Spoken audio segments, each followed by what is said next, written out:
we will be proceeding.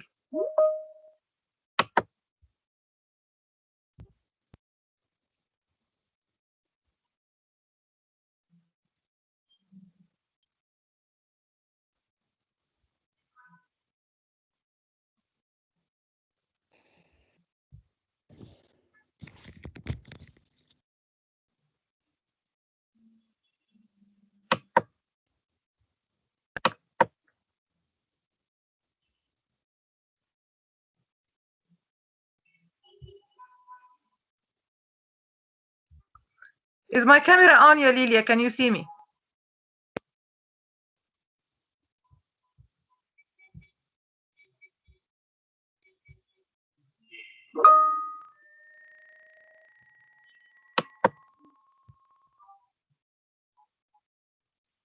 Lilia, can you listen to me?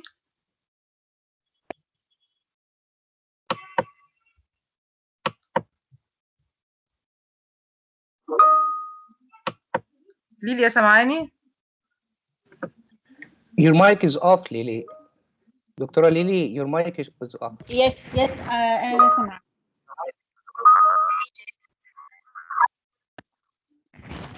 Okay. Unfortunately, I cannot unlock the right now. But you cannot see me, مش كده؟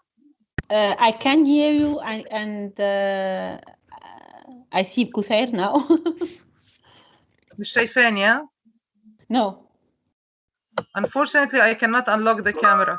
But I will check this later. مش مشكلة. No problem. ثانية واحدة. Would you allow me to get out and get back again for a second? Just a second. Yes. Okay. عشان بس أشوف.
So hello.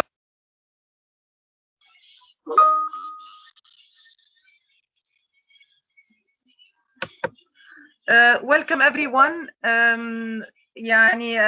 I cannot find words to tell you how much I'm happy to have you today on a very, very challenging initiative that we are launching in Alexandria University in collaboration with Sousse University Tunisia within the framework of the activities of our joint project, Let's Learning Labs. Proud to have this initiative working with my dear friend Lilia Schneidl, the coordinator of the Learning Lab of the University of Sousse. And allow me to give just a very little brief on the project. Actually, we have been engaged, myself and Lilia, in a number of activities promoting open educational resources. And for those who do not know what are open educational resources, today will be actually a very pleasant occasion to know more on the matter. But the objective is very, very decent and very noble. The objective is, as we consume resources that are there out to help us and to help humanity, let us contribute in also producing such resources. The initiative that we are presenting with you today, is iconed OER Wiki at MENA. So we are targeting the MENA region, and we have, hopefully we have participants from different countries in this region. The OER Wiki initiative will result in a deliverable that will be in the form of an electronic portal. On this portal, all those who are present today and all those who will be contributing to the initiative will submit their resources that will be open to everybody on the planet and reaching, having only a connection and reaching the internet. So why is this good? This is good because for many reasons. As we consume and we take, we have to also produce and give. This is one. Second, lots of many resources that were available on the internet during a crisis period, such as the COVID-19 period, helped a lot of people to continue to learn and life not to stop. The third thing is that at the national and at the formal level, this is a recommendation by the UNESCO where countries will be held accountable about this. So we as countries, as member states in the UNESCO, will have the obligation to self-report on what we are doing in open education resources. And allow me to tell you, maybe Lilia will speak better on the French, on the Tunisian reality, but allow me to tell you that I have reached to everyone in Egypt. I have reached to Professor Iskander, who is our guest today, and I have reached to Professor Ghada Abdelbari, the UNESCO, the Egypt Secretary General for the Committee on Education and Culture, and our representative to UNESCO. And I have known that there are no such initiatives in Egypt. So we are doing a very good thing that we will be all proud of. Actually, we'll be proud of because of you and because of your productions that we will launch on the 1st of June. So we are working on a timeline. Those who are present today, they are taking like a workshop like webinar where they will know how to produce their resources. All of you, since you registered in the initiative, and we will continue to have you, we will communicate through emails and other media so that we can coach you producing the resources, and we will continue to help you with a series of webinars until the resources are produced and launched in next June. So this is in brief our initiative. We are proud to have 6 consultants and experts in the matter. So I'll be introducing 3 of our guests, and my dear friend Lilia will be doing the same. So my guests are Professor Mahmoud Khalil, who is the head of the Department of Biological Sciences at Beirut Arab University in Lebanon. He's also our colleague in Alexandria University Faculty of Science. Dr. Mahmoud got his PhD from University College London, which is ranked 7th on the world on QS ranking. He followed a postdoctoral fellow at MD Anderson Cancer Center in the USA, which is ranked 1st in cancer care. Not only he's an expert in his field, but Dr. Mahmoud is a fan of teaching and learning, and he works a lot on having stimulating educational environments. So his challenge is to stimulate curiosity and generate enthusiasm not only for science but also for in the academic field and in the academic experience. He has around 20 years in experience in teaching and research, and actually Dr. Mahmoud is very active with us in Alexandria in our ADIP community, the Alexandria Pedagogical Innovation and Distance Learning Center that I'm heading. And he actually is working on us very closely on this initiative that we are launching today. I'm also very pleased to present my second guest, Dr. Mohammed Kuthayr Khribi, who is an ICT specialist in education. He has over 20 years experience in ICT and technology enhanced learning field.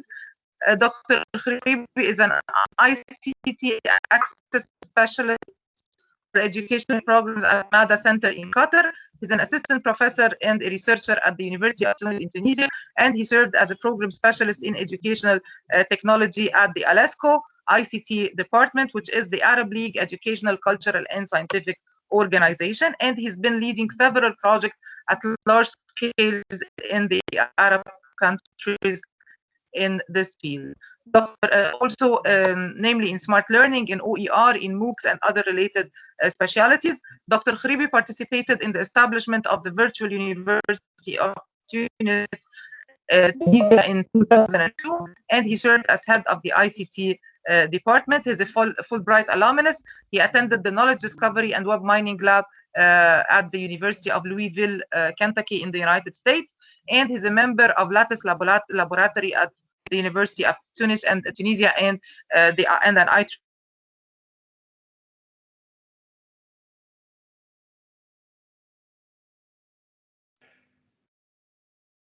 IEEE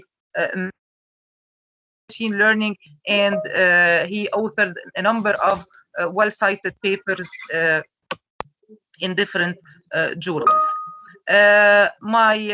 My dear friend, Dr. Rami Iskander, is our guest today. I'm very pleased to have Dr. Rami, not only because he's a friend and he's an expert in the field, but because Dr. Rami is someone who at the national level can help a lot in the initiatives that we are working on, and he will be sharing with us very important information. Dr. Rami is an assistant professor of educational technology at Mansoura University. He's the vice director of Electronic and Knowledge Services Center and the director of the National E-Learning Center of the Supreme Council of Egyptian Universities since 2015 till now. He's responsible for e-learning strategy plan in all Egyptian governmental universities in the Ministry of Higher Education and Scientific Research. Since 2012, he's supervising 27 e-course production in production centers in 27 universities, with more than 700 full e-courses that were published and annually used for more than 1,500 professors and 1,000 students all over the Egyptian governmental universities. Dr. Iskander published a group of scientific research papers specializing on e-learning, and he which are available on the EKB portal, Egyptian Knowledge Bank. He supervised a lot of scientific researchers specialized in instructional technology. Dr. Rami represented Egypt as an expert in the e-learning career and the representative of the ministry to some foreign countries such as Lebanon, France, the United States, Rwanda, Ethiopia, Morocco, Dubai, and he's very pleased to share today his regional experience with us. Welcome, my dear friends and colleagues. Welcome, dear experts. And I will leave the floor to my dear colleague, Dr. Lilia Schneiti, to continue the introduction of the guests and the initiative. The floor is yours, Lilia. Thank you very much, Ghada. Good afternoon, dear colleagues. I'm very happy to be with you today and to launch our initiative on open educational resources. As explained by my dear friend Ghada, this is the first webinar of our initiative, which is in the framework of the Let's Learning Lab project. It is actually coordinated, this initiative, by the Learning Lab of our Alexandria University and SUS University. The outline of our meeting today is the following. We will first have a presentation of Professor Kuthair Khribi on how to become familiar with the open educational resources. Then Professor Khalid Berrada from Morocco will present the OER licenses. And then Professor Haifa Belhaj will talk about the modalities of searching and using open educational resources. Then Professor Mahmoud Khalil will speak about the way that we can manage open education resources, and Professor Rami Iskander will speak about the new Egyptian portals for hosting open educational resources. Professor Meher Mawa from Faculty of Medicine in SUS will present the portal that will host all the resources that will be collected in this initiative. I'm very pleased to present three of our guests today. I will start with my dear friend and colleague, Professor Khalid Berrada, who is a professor of physics from Morocco. He was director of the Center of Pedagogical Innovation at UCA and UNESCO shareholder on teaching physics by doing since 2010. He was the founder and president of the Moroccan Society of Applied Physics, and he has been chair of several international conferences and journals on physics, education, and optics. He has also co-authored many research papers, chapters, and books, and he was guest editors of some special issues of scientific journals. He has been member of many national and international conferences and meetings and committees, and organized and facilitated many active learning workshops in Africa. He is also one of the developer of successful French program of UNESCO active learning in optics and photonics, and has facilitated many workshops in Morocco on microcomputer-based laboratories.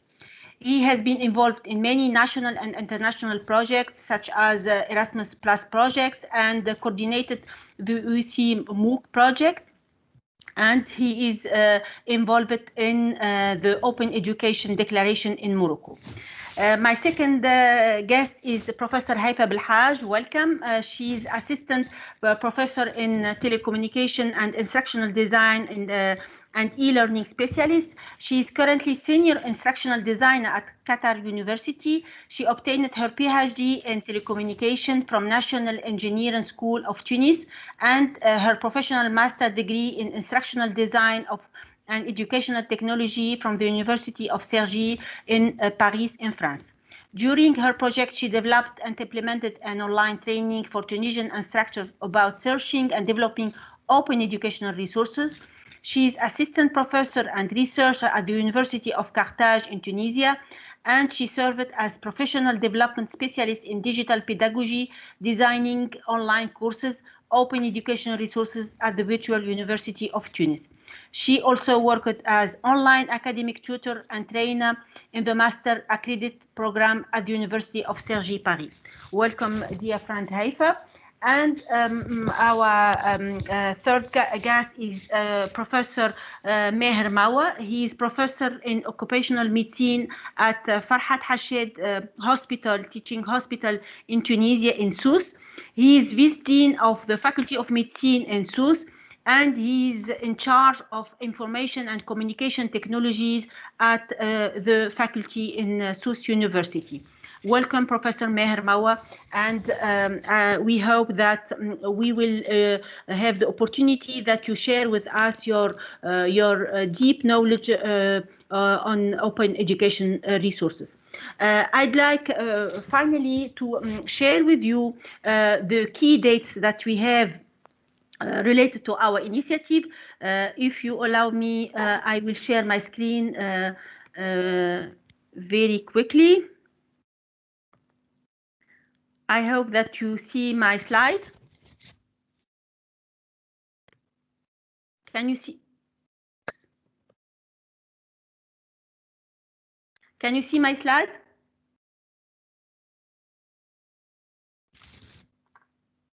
Rada? No, Lydia, we can't. No. And now? I think it's okay now. Now, yes. Okay. So, as you see, these are the key dates that we have for our initiative. As you know, we have started this initiative since the 1st of February. We have launched this initiative and we have communicated this initiative with faculties and universities in our region. And then we have started receiving the registrations from faculty members who will participate in this initiative since the 1st of February. Now, today, we have the first webinar related to this initiative, which is on awareness regarding open educational resources, and it is in the frame of the Open Education Week, which starts today. We plan to receive the resources from all faculties members that want to share their open education resources by the 1st of May, and then we will proceed to a kind of review and sending feedback on the received resources. And we hope that by the 1st of June, we will display the list of the resources received, reviewed, and send all the feedback for the resources received, and that you send us the updated version of your resources by the 1st of June. And then we will launch the portal with the open education resources received, and we will have a MENA jury who will actually recognize the best submitted resources. So we hope that we will respect these dates. We will meanwhile also organize some workshops to actually coach some colleagues who want to have further information on how to produce open educational resources and how to produce some videos in a certain format. And also maybe another webinar to announce the progress of this initiative. So, Rada, the floor is yours if you would like to start the presentation of the first speaker.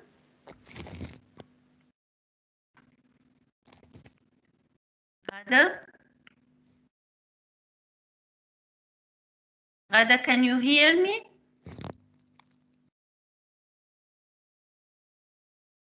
I think Rada, she has a problem of internet.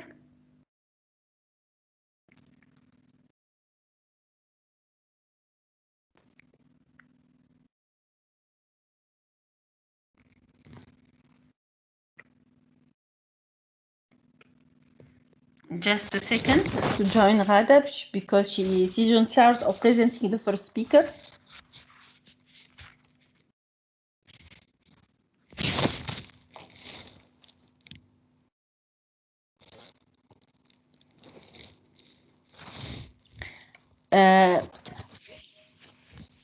May I ask the first speaker already, Professor Kuthayr Khribi, to start sharing his screen, and so that we.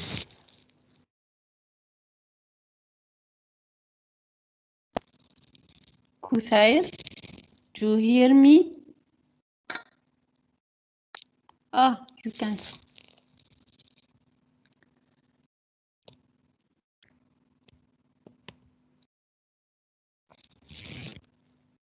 Just a second, Kuthayr. I will solve the problem. Just a second.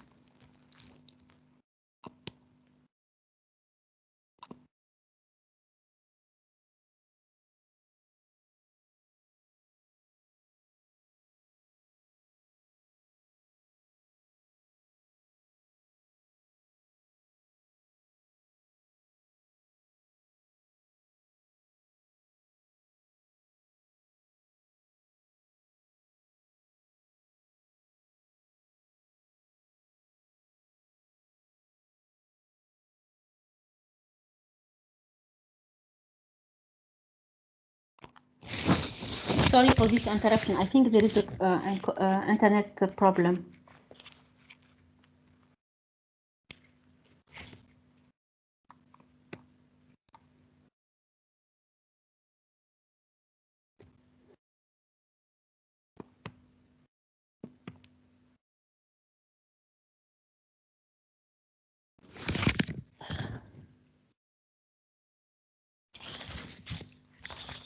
Désolé, Kouthai, j'arrive pas à te rendre présentateur. Est-ce que tu peux sortir, revenir?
Kouthai, can you hear me, Kouthai?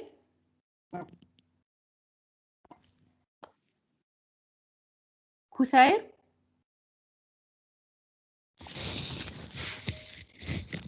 أنا متأسفة نستنيه لحظة.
دكتور كثير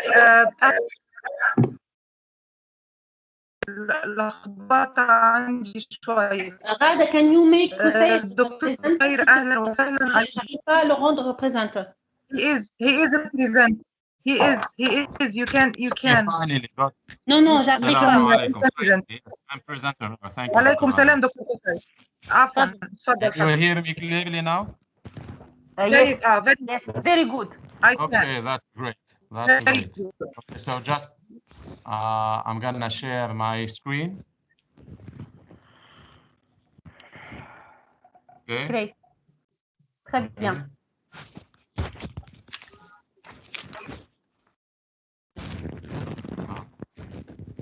Just a second, please. So you have maximum Can you 15 see my minutes, screen? please. Yes, we can't see your screen, but we can see you. Yeah, at least. Just a second. Share your screen. Mhm. Thank you.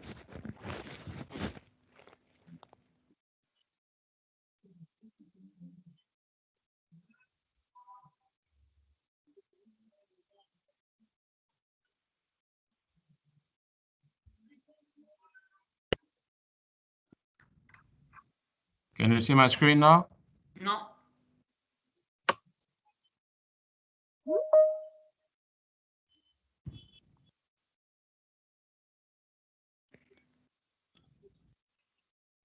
And now? Yes. Full Okay, screen, great. please, Kusai. You can see it now? We can see it, but can you make it full screen? Yeah, I've already. Nice. Okay, just Now it's nice.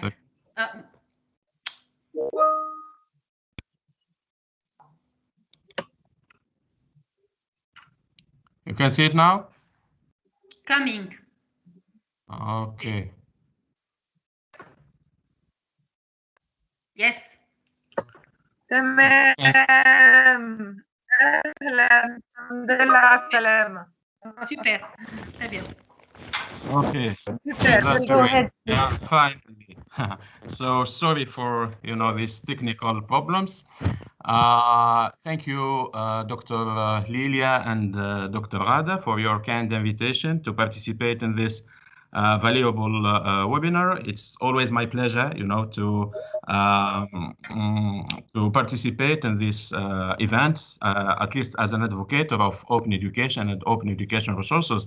And also, I'd like to thank you for your valuable initiative. It's really very interesting to launch such interesting initiatives in MENA region in order to trying to push things forward in order to foster the use and development of open educational resources at large scale in our Arab countries. So my presentation today I have actually the heavy responsibility to start, the presentations. My presentation is going to be like an introduction, or let me say, a soft introduction to the field of open educational resources in order to let the audience get the most out of the concept and the foundations behind the paradigm of open educational resources. So the title of the presentation is Becoming Familiar with Open Educational Resources.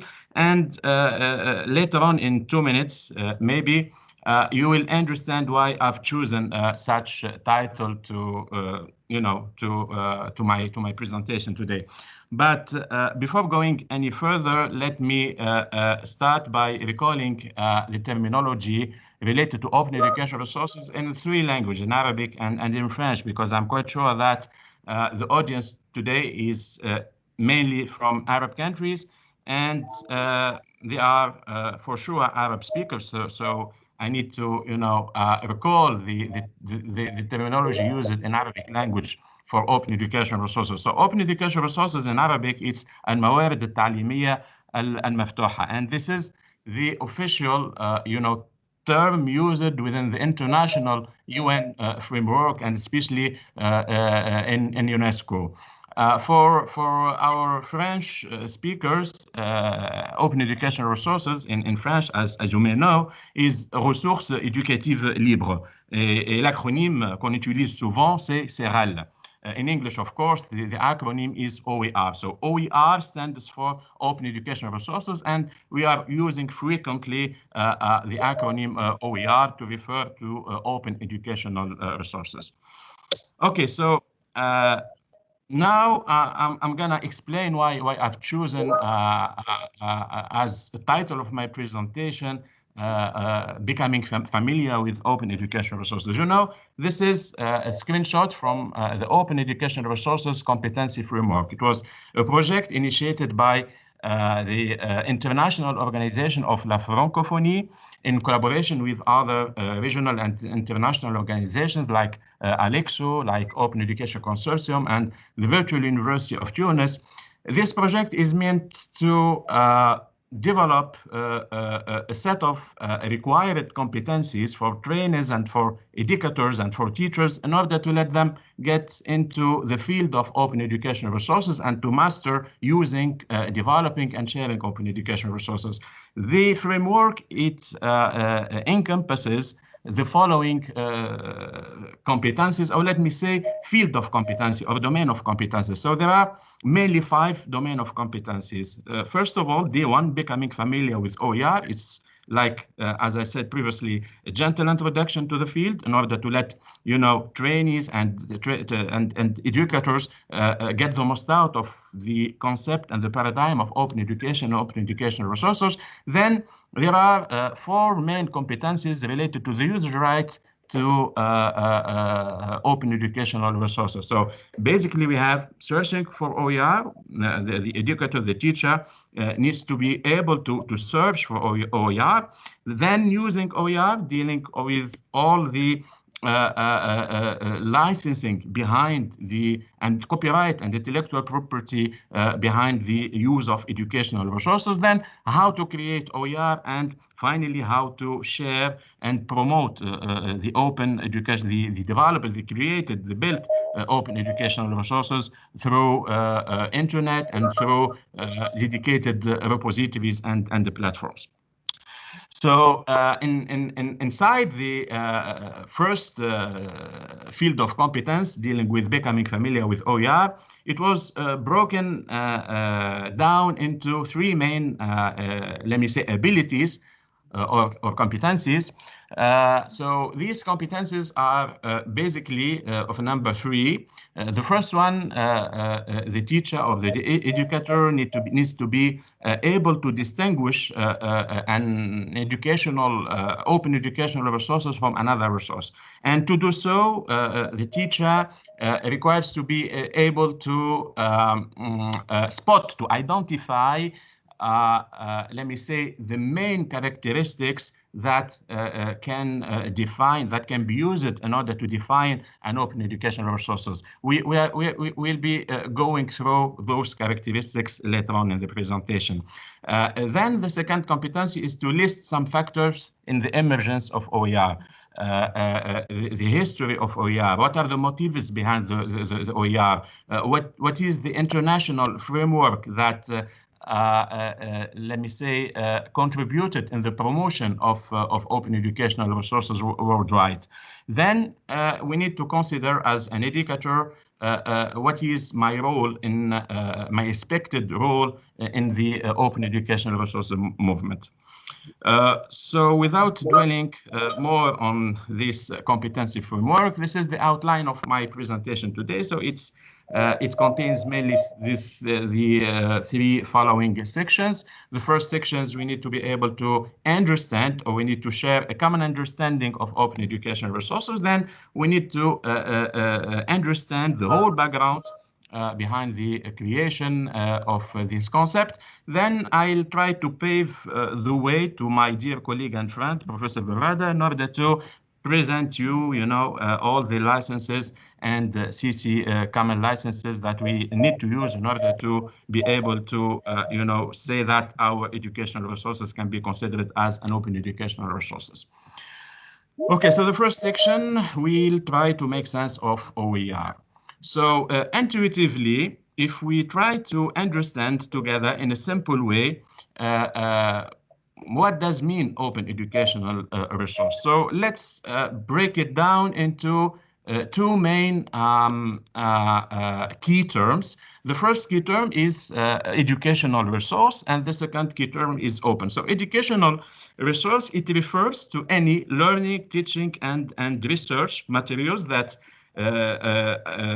us as educators or learners or researchers, we can use in order to attain a certain goal in our learning or teaching or research matters. And whatever the granularity or the format of the resource, because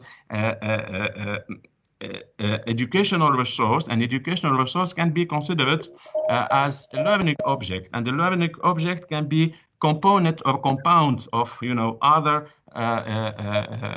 educational resource. So it can be considered as a whole course, a curriculum. It can be considered as simple section in a chapter or in a module. So all of these educational resources can be considered as learning objects. And we can have also these educational resources available in different formats, like PDF or images or whatsoever format that we can use in order to produce our educational content. And the most important thing behind the OER paradigm is the openness. So by openness, we mean that our educational resource will be accessible for free. That means that we won't pay any charge or fees or royalties in order to get the access to the open educational resource. And here we need to pay attention, because free doesn't mean open, okay? But in open, the concept of free access is a must, if I could say. Then we can also refer to the usage right when we are using the open educational resource, because sometimes we are allowed to only use the resource, access the resource, and we are not allowed to modify or readapt the resource or redistribute the resource. So there are many use cases of open educational resources, and we need to make sure that we have the right use case that is credited by the owner of the resource using an appropriate system of licensing. But we will focus on this field of licensing resources in the second presentation.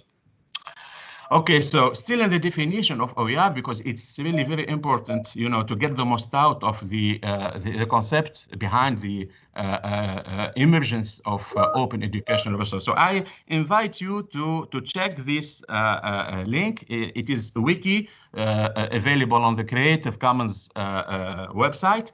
So in this wiki, you can find many definitions of open educational resources that were given by many well-known international organizations working on the field, like the William and Flora Howlett Foundation, like OECD, like UNESCO, and other organizations. So when you go through these different definitions, you can understand that some of them are focusing on licenses.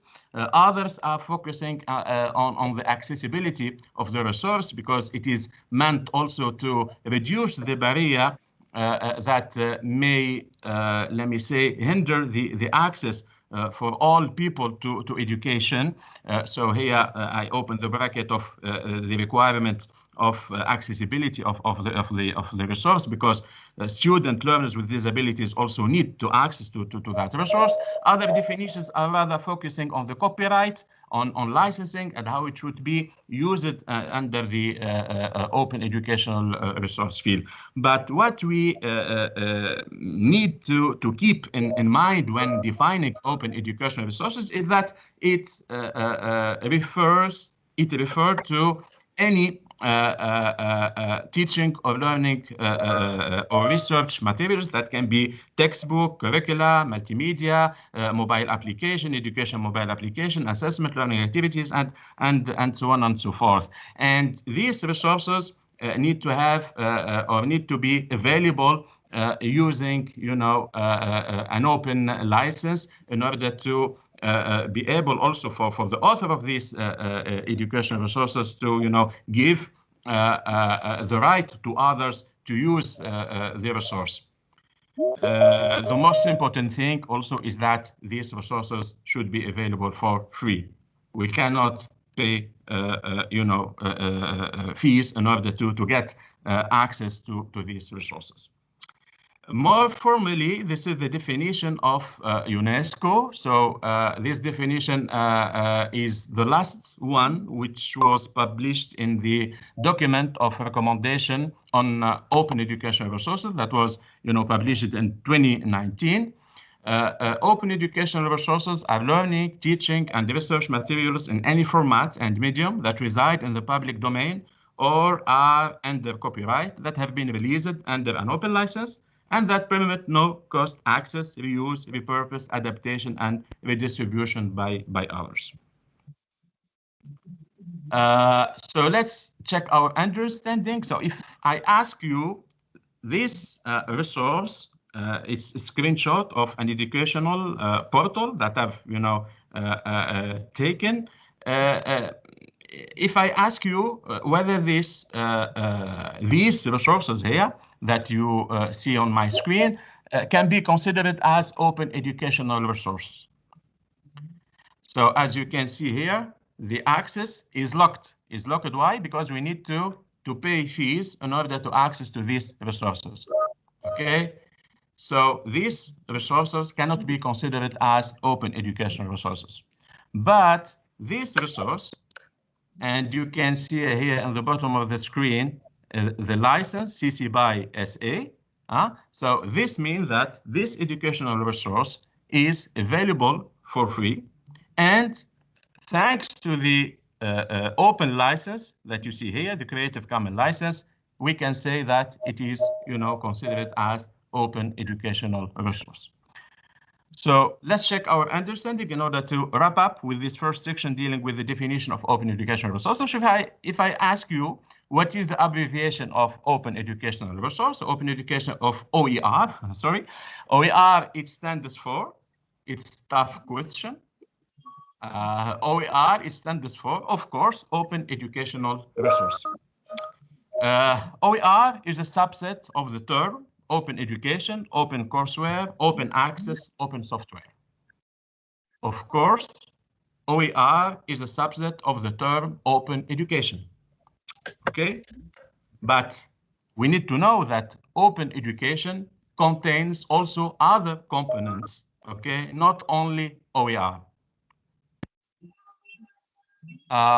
Let's reply by true or false. The term free means the same as open. Is it true or false? Of course, it is not the same.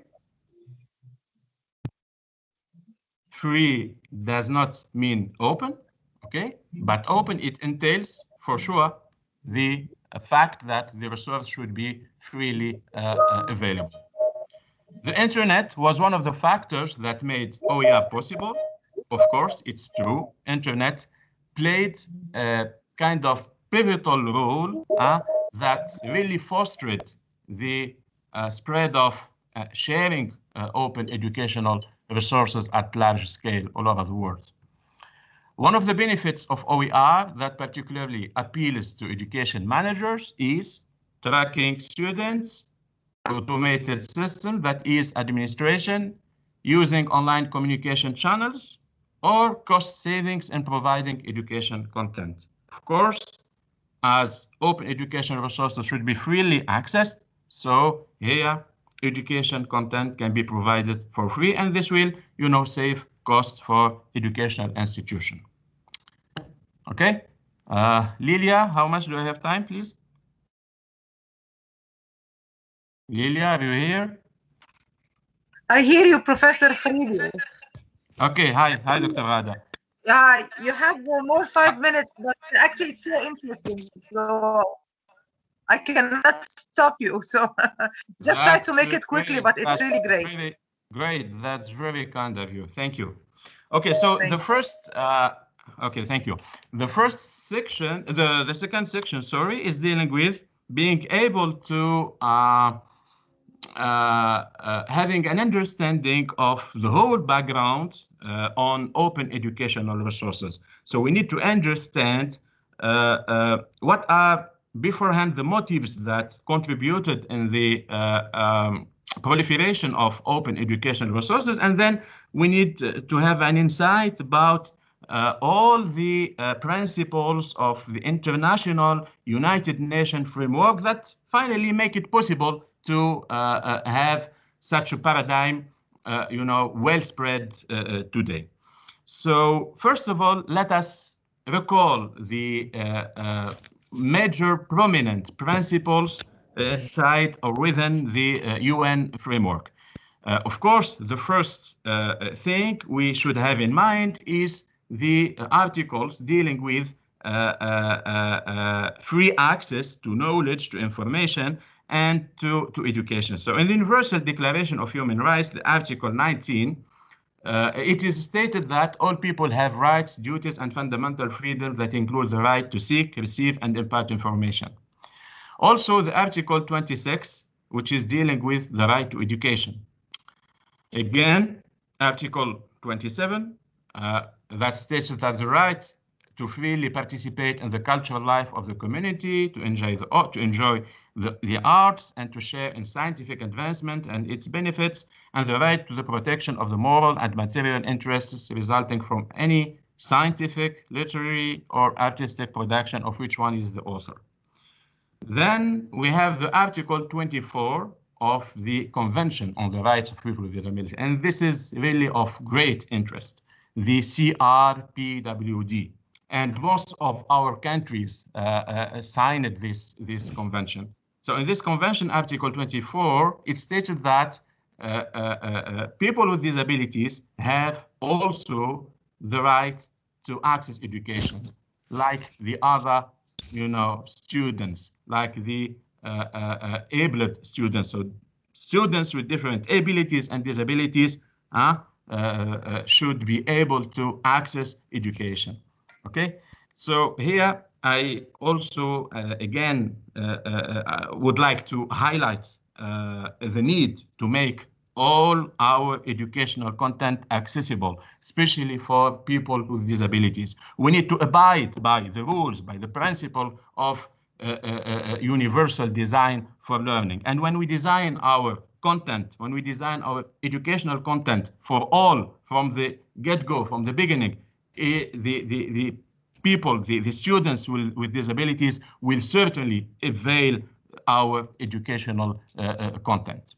So no one should be left behind. And open educational resources can play a major role reaching such goal.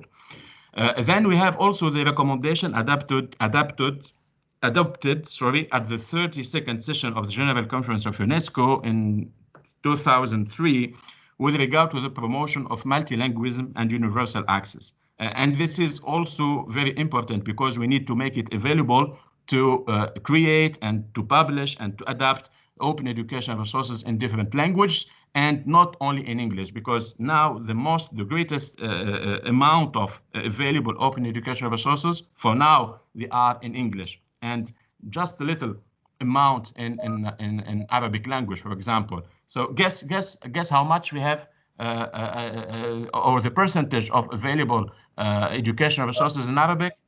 It's less than 3% of the whole available digital content in the whole world. So it's really a pity that 400 million people in the Arab region have only and less than 3% of digital content in Arabic. And I'm saying digital content, not digital educational content. So digital educational content, it's like, less than 1%. Okay. One of the most important commitments of the United Nations framework is dealing with the Agenda 2030 Agenda and the 17 SDG Sustainable Development Goals. So here we need to focus on the fourth goal, stating that we need to ensure inclusive and equitable quality education and promote lifelong learning opportunities for all. And quality education is hinging, it's drawing on three pillars which are equity, access, and inclusion. Open educational resources have a lot to do in terms of ensuring quality education for all, and to make sure that education or the resources that we are developing are open, equitable, accessible, using or following a kind of participatory approach. So all stakeholders should be involved in promoting open educational resources, and we need to, follow a kind of multi-stakeholder approach. Open educational resources are the origin, are the source of all the trends in terms of educational technologies that we are witnessing from day to day. Open educational resources played a great role in promoting or in creating or in, launching the movement of MOOCs, massive open online courses. Without open educational resources, we cannot talk about lifelong learning. We cannot talk about other, trends like flipped classroom, like, self-learning. So it's really important to think about and to manage to play as soon as possible a role in promoting open educational resources, whether it is on personal level or institution level or the ministry level or the national level or the regional level. At all levels, we need to be able to plan to play a role in contributing in fostering the movement of open educational resources. So this is just to recall the what could I say? To recall the brief history of the great moments of open educational resources, because so way before 2001, which is can be considered as a watershed or tournament in the history of open educational resources. In the late of 90s, when we are talking about the openness movement, the open education movement, many universities started to publish, to make it available, to make their learning and teaching resources available. And for me, the great moment of the watershed in all of this history is that in 2001, MIT, Massachusetts Institute of Technology, took the decision to nearly make available all its learning and teaching materials for free in the internet. So it was available for free. And after that, in 2002, in the UNESCO Forum on Open Courseware, the term open educational resources was officially, discussed. Then in 2007, 2009, the Cape Town OER declaration and the Dakar OER declaration. And then in 2012, in the first, what we call Paris OER declaration, open OER or open educational resources was coined. Then we have the second World OER Congress 2017, Ljubljana OER Action Plan, paves the way to the OER recommendation that was adopted by all the member states in UNESCO General Conference in November 2019.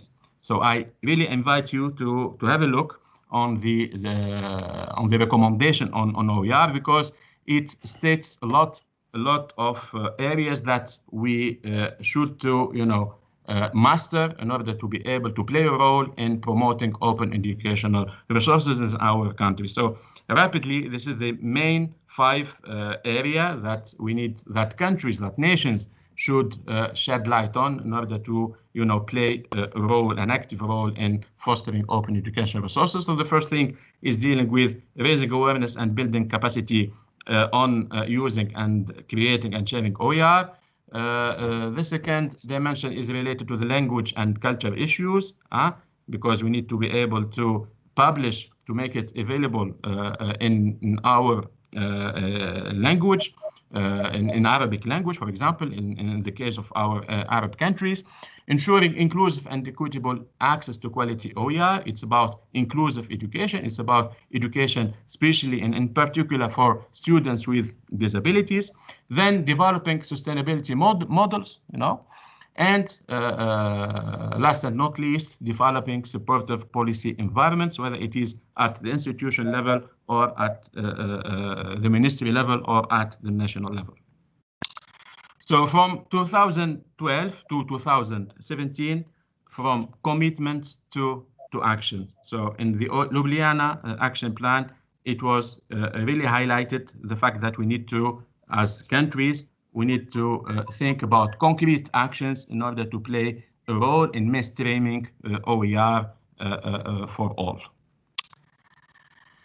This is the OER recommendation. Okay. I think that I'm running out of time. Yes. Yes. You. Yes. Okay. It's very interesting, but yeah. Sorry for that. I'm just, sorry for that. So I just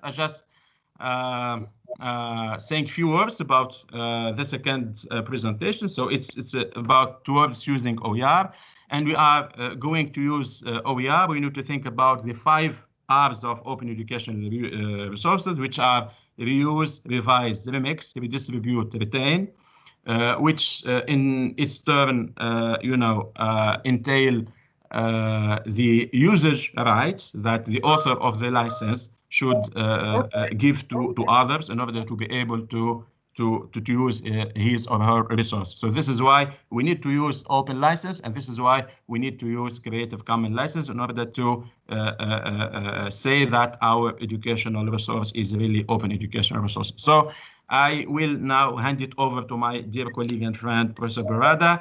Thank you for your attention and look forward to meeting you soon. Bye-bye. Thank you very much, Professor Khalidi. This was really interesting. I couldn't keep the time because it was extremely interesting.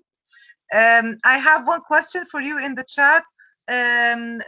Colleagues are asking you, is your presentation an open resource? Would you give the presentation to us? Of course, I'll do it. Okay.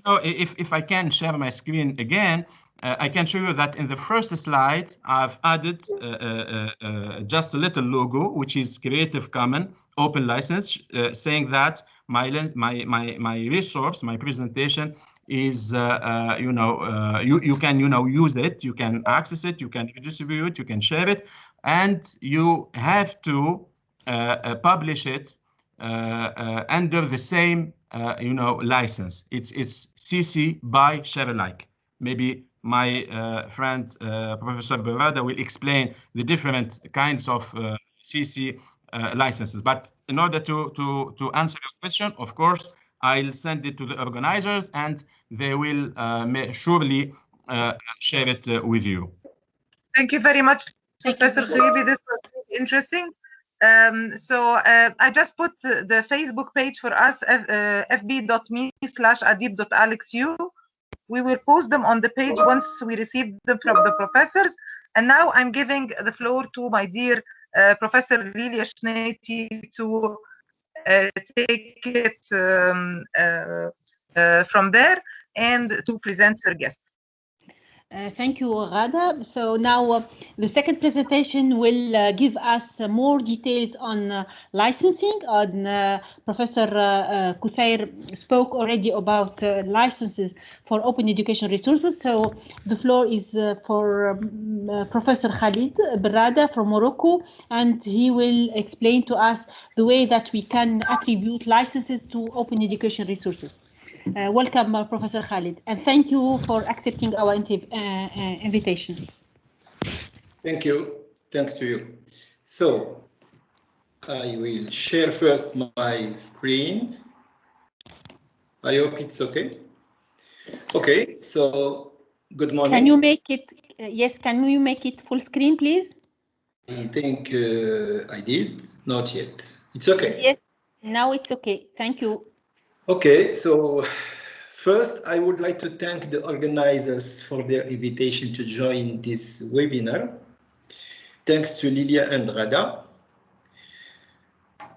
This webinar will discuss the essential of copyrights, which are the fundamentals to better understand the concept of free and open licenses and public domain. We cannot talk about open licenses without discussing the case of what is the copyright.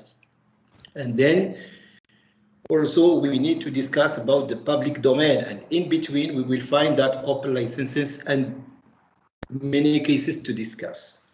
So I will make a focus on Creative Commons licenses, including their basis conditions and how to combine them for creating the proper CC licenses to use. Here, I just want, sorry, Lilia, because you introduced me as staff of Qad'iyat University, sure. But last month, I moved to Mohammed V University in Rabat after 25 years. So now, from now, I am in Rabat, so I am giving my presentation from Rabat. So I moved new pages from Qad'iyat to Rabat. Okay, nice. I should, yes, good to know. So I should also give a credit to this beautiful project, which is OpenMed project. This is opening up education in South Mediterranean countries. Here you will have the website, and with partners from Palestine, Jordan, Egypt, Morocco, Italy, Spain. So it's an Erasmus Plus project funded by the European Commission. So this webinar will be divided on 3 parts.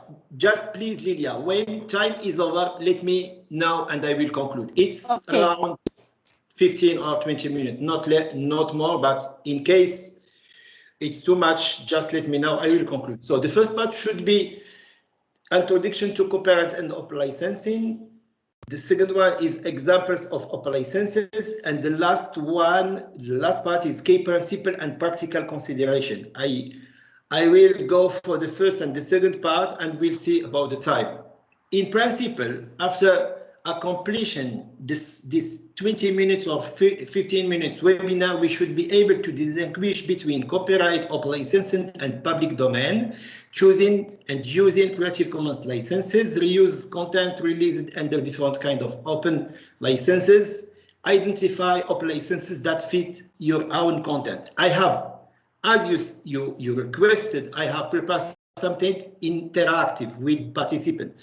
I don't think so, because participants don't have the mic, so I will make the presentation and will give the answer, because we cannot wait too much time. It will time for us. Good. So as I said, there will be presentation every part, followed by activity. Activity, it's quizzes or cases or practical activities. No, the question now is what happens when you create and share something on the internet?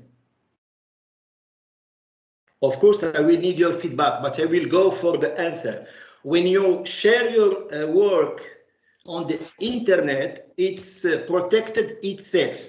No need to do anything. Your work is protected by the copyright, by the way, because web pages and their contents are covered by the copyright. This is good to know. So everything you will find on the web, be careful, because it's protected itself. Now we can go to the definition of the copyright. Here on this slide, you will find on your right, that is the legal term used to describe the rights that creators have over their literary artists and artistic works. That works covered by copyright range from books, music, painting, etc.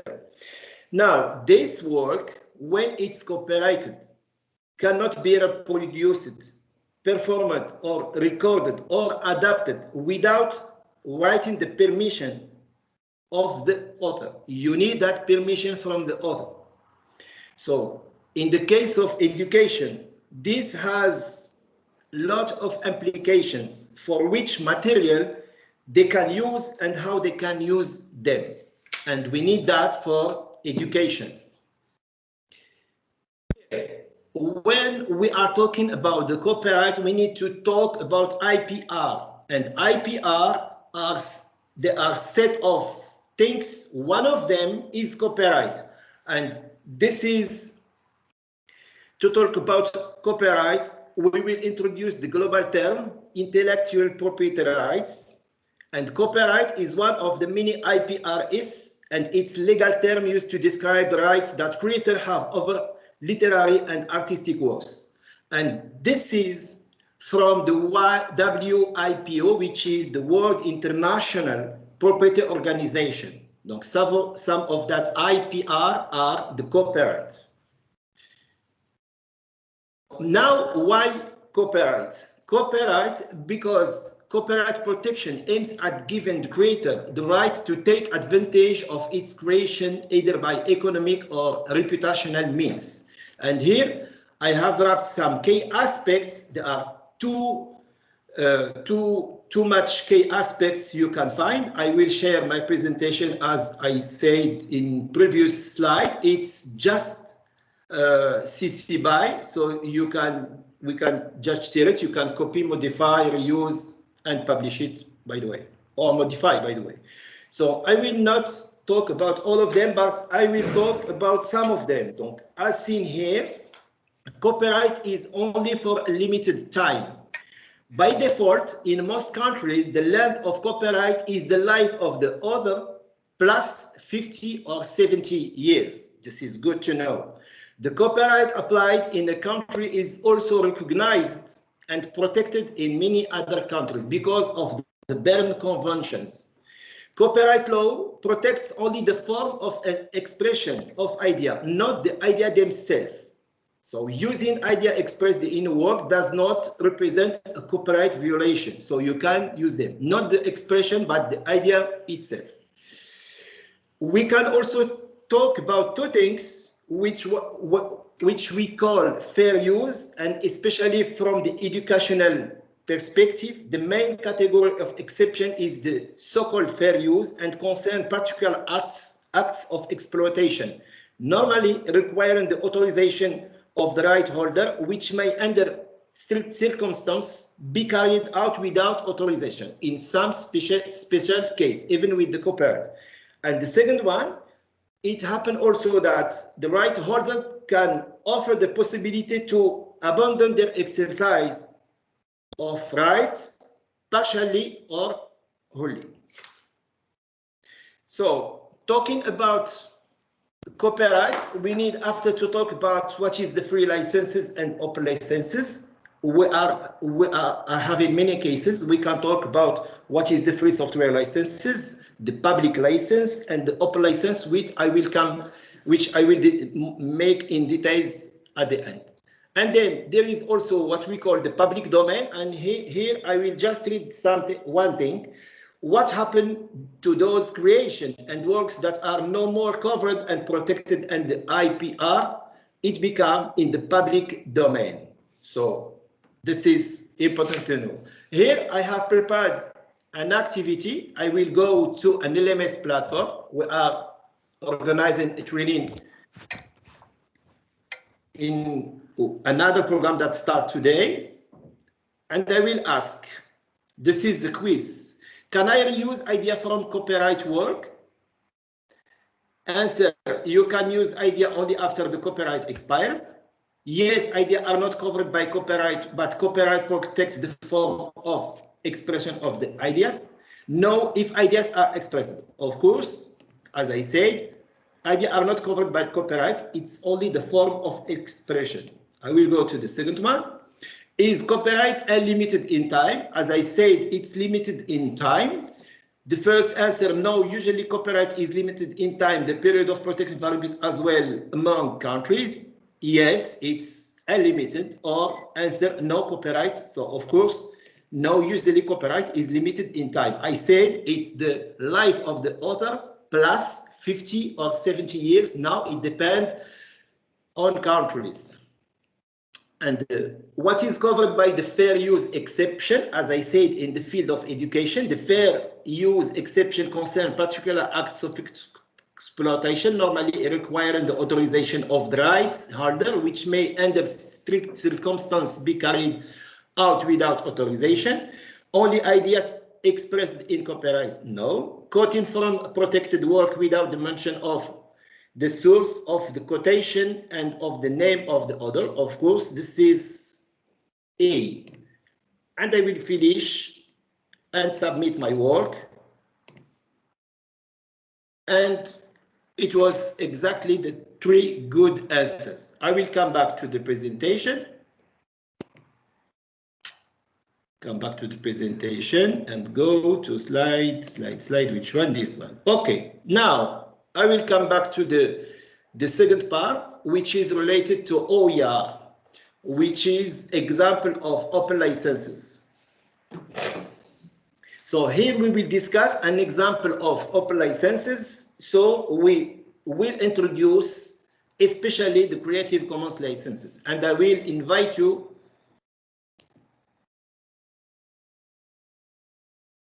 to watch this 2-minute video, please. And just Lilia, let me know for the sound, if it's okay.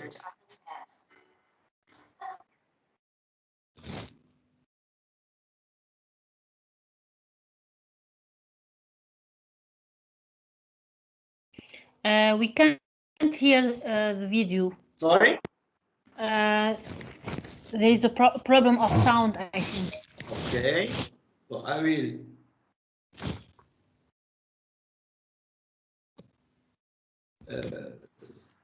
The problem of sound. Yes.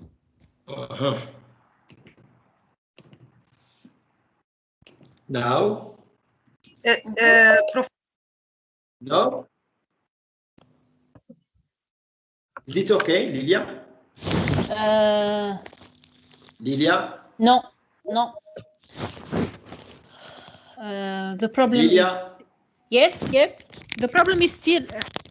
there is still a problem of sound, Professor Khalid. Lilia? Professor Khalid, can you hear me?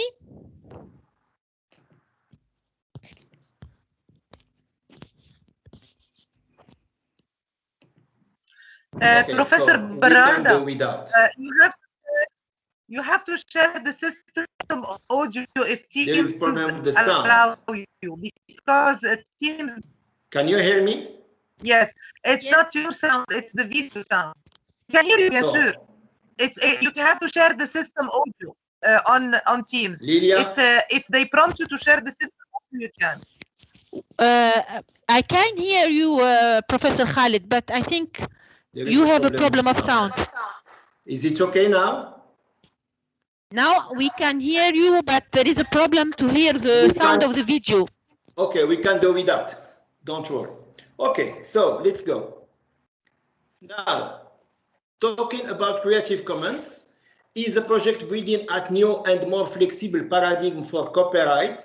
Creative Commons licenses were originally designed for sharing creative works. They may apply to all types of works, scientific or not.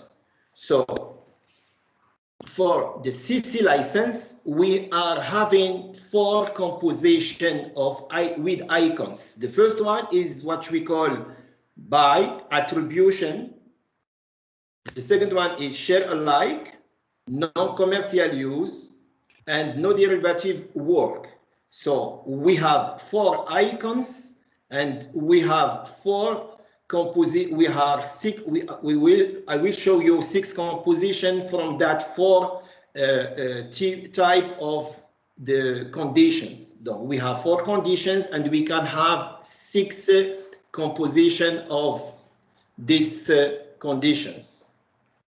So the first one, which is attribution. So you have right to attribute the work. Licensee may copy, distribute, display, and perform the work and make derivative works and remixes based on it only if they give the author or license the credit in the manner specified by this.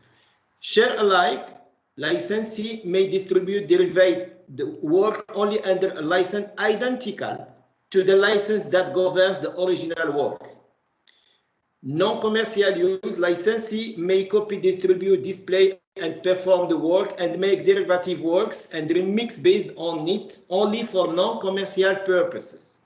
And no derivative works, licensee may copy, distribute, display, and perform only verbatim copies of the work, not derivative works and remixes based on it.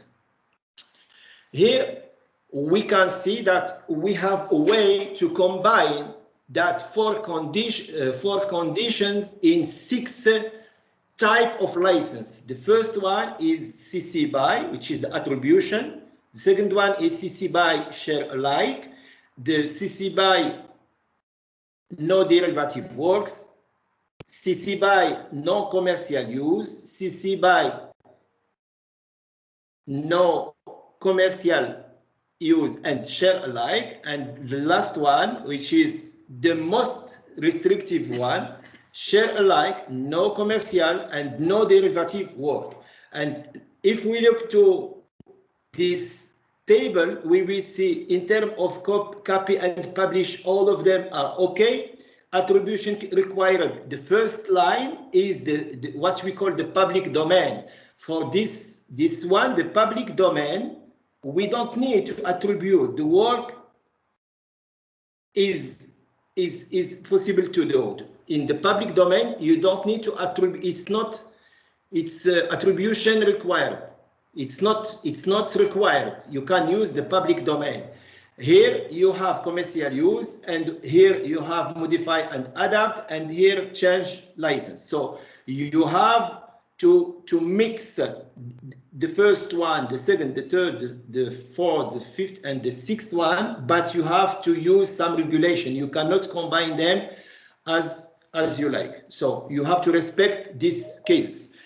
If we take the Creative Commons licenses from the most restrictive one, which is the copyrights on my left, to the most accommodating one, which is the public domain, we can combine and obtain that 6 combination of Creative Commons. Of course, some others say that you can apply the open licenses to OER in all the cases.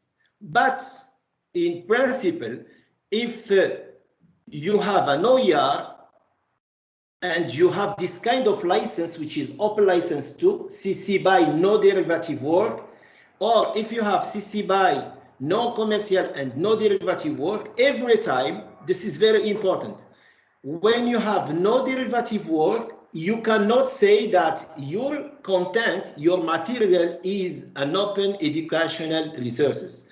From the public domain, we have the 6 kind of combination, and if you are having the no derivative work, the content cannot be considered as an OER. So here the most free, and here the least free. Now, this activity will help us. It's time for you to create some OER. Select some resource you have created for your teaching. It could be some text, short video, piece of digital, illustration, set of slide, anything, image, photo, and go to this website, which is Creative Commons, and choose the license you would like to apply to your OER. I will suggest to you, and there share it using the preferred channel, our website, repositories, whatever.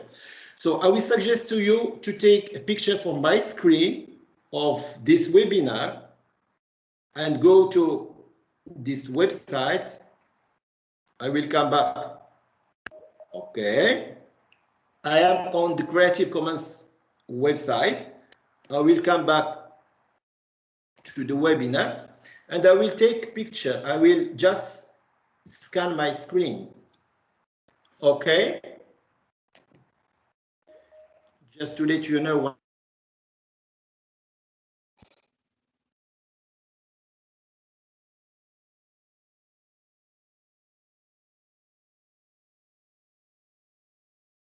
Khalid? Khalid? I think Khalid has an internet problem.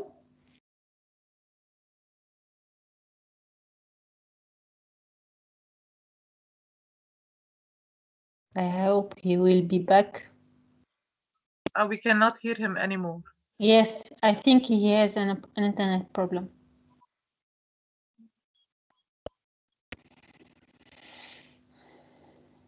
Let us wait for a second, for a minute or so. And choose from the kind of licenses. Sorry. Okay, so we have here some characteristic of the license, and I have to select. As I said, you have 6 combination. Do you wish to authorize the share and adapt your work, your picture? I will say yes as example, or no. Just look here on my right, it's changed. Here, if I say yes, sorry, because it's in French, I should just translate on the website. It's possible, of course, it's in English. If I go for the first one, which is just CC BY, I will select yes, or if I change here, no, it will give no derivative works. If I go under condition as an example, it means share alike. And then with every of this yes, no, or under condition, I can select yes or no. Do you allow the use commercially of your content, your production, your material? Yes or not? If no, it will be with this icon. So with yes here, I have 1 and 2. No, I have 1 and 2. And with under condition, I have 1 and 2. It means 6 condition. I will decide to have this icon. And here, they ask you, copy your code as an example. I will copy my code, okay, and go to any other platform and say, I will click on this as an example. This is a training program. Modify custom my edited pages, just an example to show you what will happen.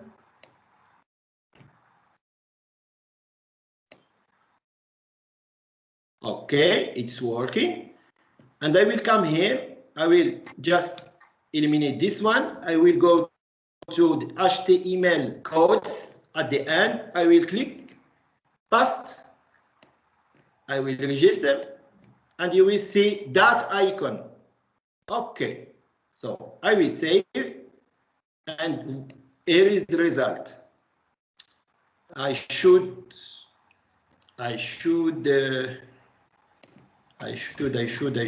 click on yes. I should click description. Yes, it should be okay. Display mode. Okay.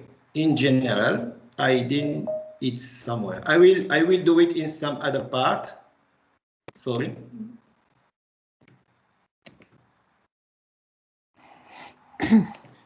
Okay. Here it's the icon. So as you can see, this is what we have applied. Just going on the website and you will. I will come back here, sorry. Okay, and click on the icon. Something is missing.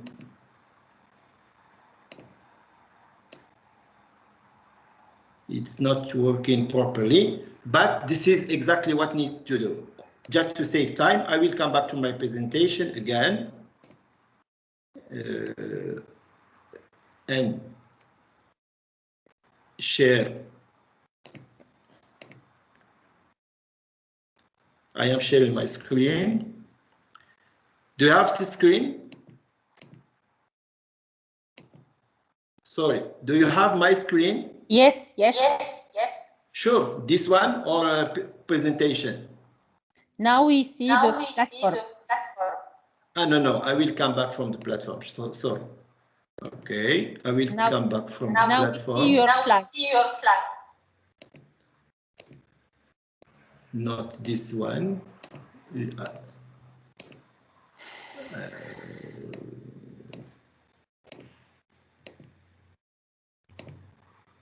No, I have to share this one. So I'm sorry, because I have to share it again. Because when we move, I think that it happened. This one. Okay, I will come back. Okay, yes, sorry. Okay. Okay, so I was just here for this activity. So, and you can decide to share using your preferred channel on website, LMS, platform, etc. So for the last part, which is the key principle and practical consideration, I mean, reflect on OER in your context. There will be also an activity. We have major consideration, which license to choice, what limitation are applied, what to do with OER and in terms of policy, and we have some key principle. And when it's called OER, it should not be against the 5R. The 5R, I think Haifa will talk about after. Yes. Which is reuse, retain, revise, remix, and redistribute. So as I said, licenses not allowing the creation of derivative works is not considered as an OER. So here we can choose that for licenses, including the public domain, of course, and when it's not derivative, which it's not possible to modify the OER, we cannot, the content, you cannot consider it like an OER. And here I have prepared also a quiz on the platform. We can go and do it. How much do you know about open educational resources? But in terms of also licenses, the first one, what must a teacher or student or teacher to do to have copyright protection when they publish their own material on the internet? Place the symbol somewhere on the page. Write all rights reserved underneath the word. Nothing is required. As we said, nothing is required. Good. And you have some explanation. I invite you to go to that quiz, which is, we have plenty of quizzes online. Can you publish picture you download from Google in your course page on Ping Pong or other website? You may publish images on page of Ping Pong that require a login abiding by the terms of the bonus copyright access agreement. You can publish image freely on Ping Pong, however, only the pages that require no login. No, you may not ever publish image found with Google on Ping Pong. I will go for anyone. This one is the good one. Can you change OER for your own purpose? In order to adapt or change OER, you must always ask the copyright holder permission. In most cases, yes. However, OER with restrictive license, such as I said, no derivative work must be used as is. Many sites allow to change the OER if you put small advertisement in the adoption. So the last one is no. No, in order to adapt or change, you must ask no. I will try this one. Yes. And the next is, where can you find OER? By creating an account, or the resources are available in a wide variety of places on the internet, which make finding OER somewhat challenging. In a large colored OER, that I will go for this one, just to finish. And then the last one, is OER the same things as e-learning? Of course, no. Since everything is computer-based, the two terms can be used interchangeably. E-learning does not necessarily mean open licensed, while OER can consist of any medium. OER is not the same. I will go for this one, and it's finished. Go. Good. So I will come back to the presentation again and conclude the session. So, okay. This is the last slide. Sorry for some technical circumstance. So we say to you, when you learn transparently and openly, you become a teacher. Thank you so much for your attention, and sorry for technical It's more technical. I see that. That's it. Thank you so much for your attention. And of course, if you have question, it's my pleasure. Thank you very much, Professor Khalid, for your excellent presentation. Very interactive and very interesting in terms of knowledge. I haven't seen any questions on the chat. So if you permit, we can move to the next presentation, and maybe we will have the last session, the last part of this webinar will be for questions, and then maybe we will have some questions regarding licenses. Okay. Thank you very much, Professor Khalid. Thank you. Ghada, the floor is yours. Thank you, Lilia. Thank you very much, Professor Ghada. Very interesting technical part. I think many of the colleagues will question themselves about the licensing, and we will continue to ask you as the experts. So, and we will share certainly your presentation. We thank you very much. Now let me go to another type of presentation. Professor Rami Skandar, you are among us. موجود دكتور رامي؟ مع حضرتك يا دكتورة غادة، مع حضرتك. اهلا وسهلا. Dr. Rami will take us into another يعني what should I say, another facet of the initiative. Dr. Rami هيقول لنا هتعملوا ايه بالاوبن educational resources. Not only that we will put them on a portal available to anyone, but Professor Rami will discuss with us some national initiatives in Egypt that will enable us to share resources in a form that will be very beneficial to us and to our universities. Dr. Rami, the floor is yours. You can use your English. Your Egyptian Arabic, I think, is understandable also to everyone. Thanks to media, thanks to الأفلام المصرية. And كلنا سعداء نسمعك. تفضل دكتور رامي. أنا منتظر بس ادوني البرميشن تو شير باوربوينت. احنا مدينا كل حاجة من زمان. You are a presenter, you can share.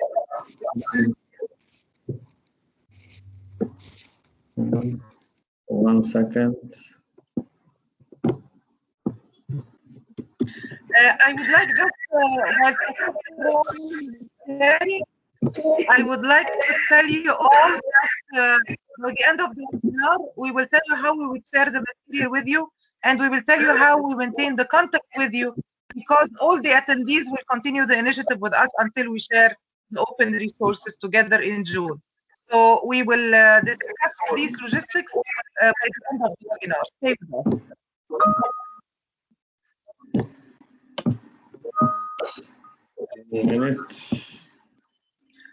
Those asking about the link for the resources, that will be later in the webinar.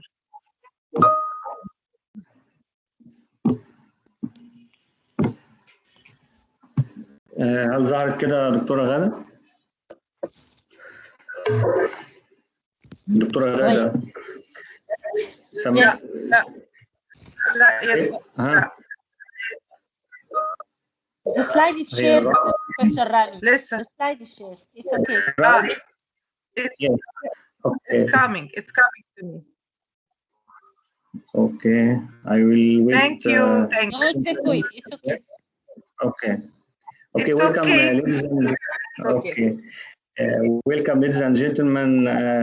At the outset, I would like to welcome and thank Dr. Ghada and Dr. Lilia, and thank them for giving me the opportunity to present the Egyptian experience in open learning resource.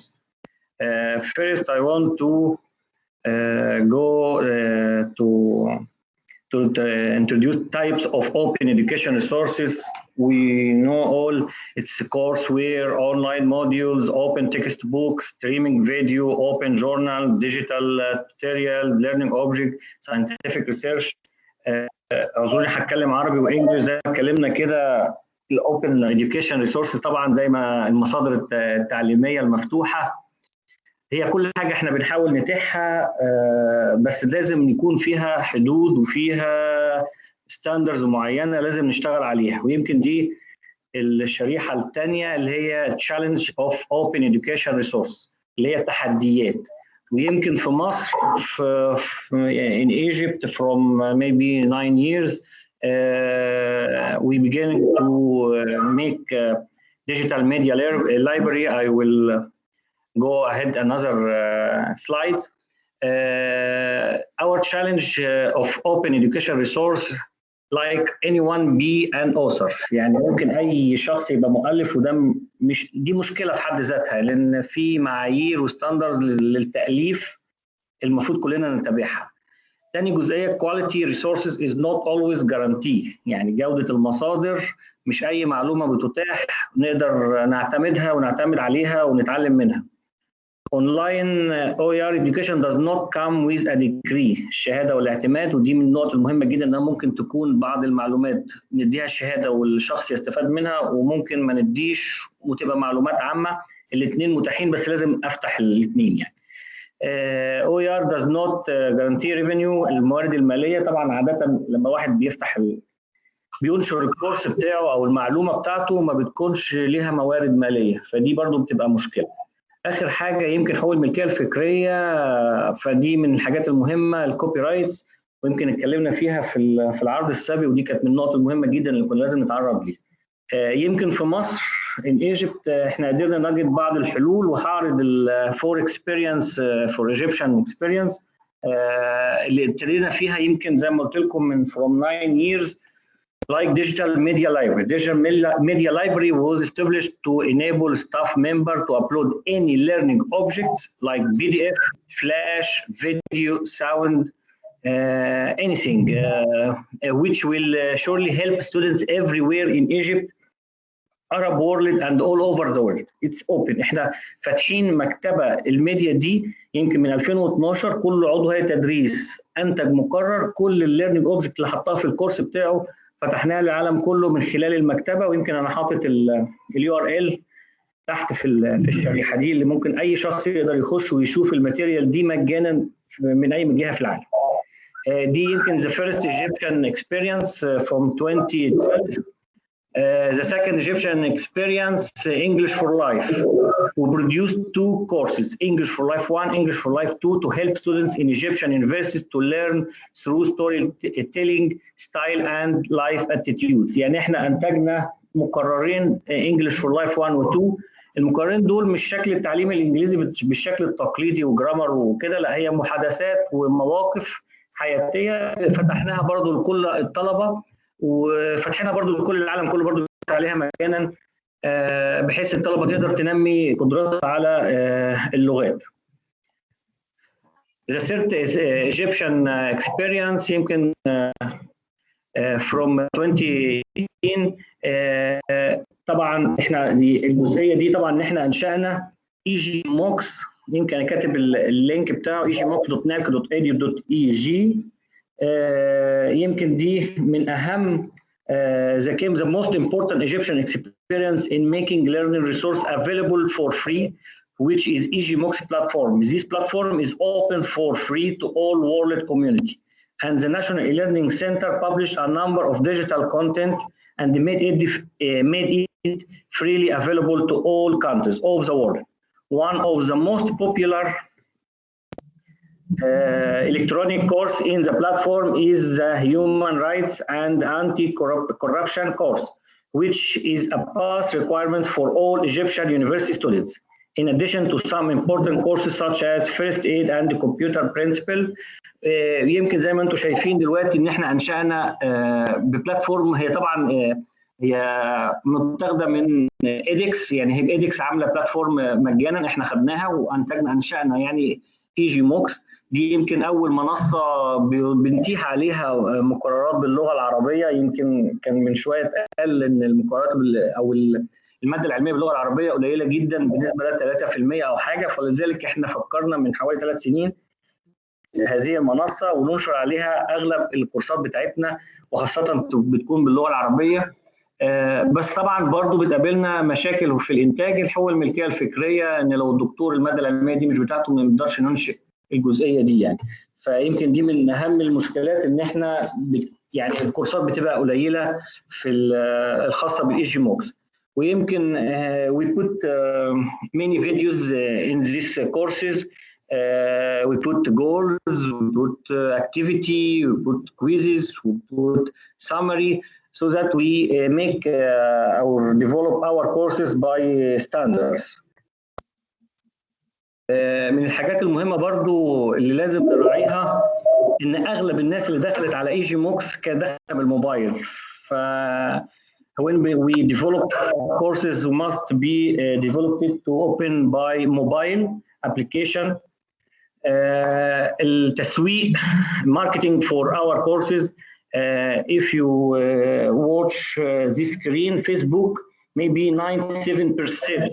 يعني ان احنا نشرنا المنصه بتاعتنا والناس عرفتها من خلال الفيسبوك، فاحنا برضو محتاجين لما نيجي نسوق الكورسات او المعلومات او الاو اي ار الخاصه بينا ايا كانت اللغه بتاعتها، محتاجين التسويق بتاعها يكون من خلال الفيسبوك.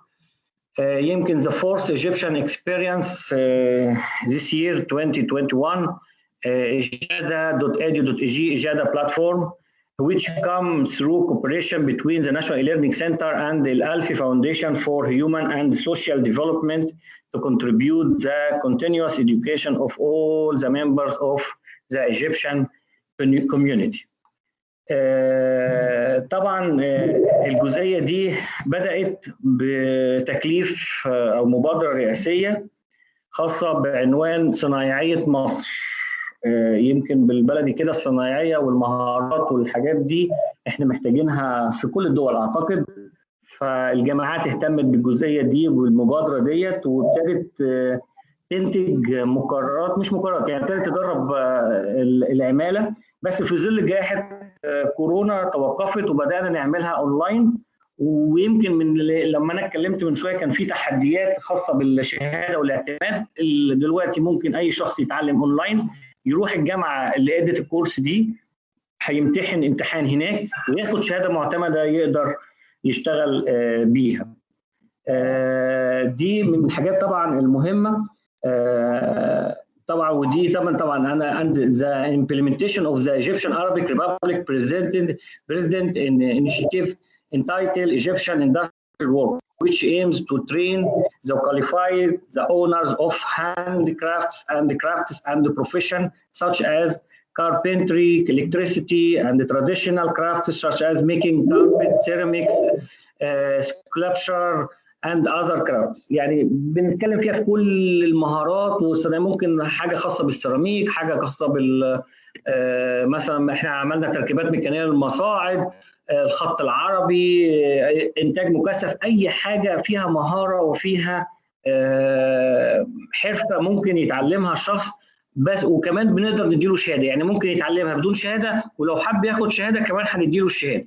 ويمكن من ضمن الحاجات ان الجامعات هي اللي المجلس بتاع الجامعات هو اللي بيوفر وبينتج هذه الكورسات او الداتا او المحتوى مجانا وعرضه للعالم. على فكره المنصه دي هتبقى مفتوحه للعالم كله، اي شخص يقدر يتعلم منها اي مهاره. فدي برضو من ضمن المميزات. وزي ما انتم شايفين دلوقتي احنا عارضين مثلا جزء عن في فيديوهات بتتعرض وده الدكتور وفي المخرجات والاهداف. وده مثلا فيديو من الفيديوهات انا واخد لقطه منه.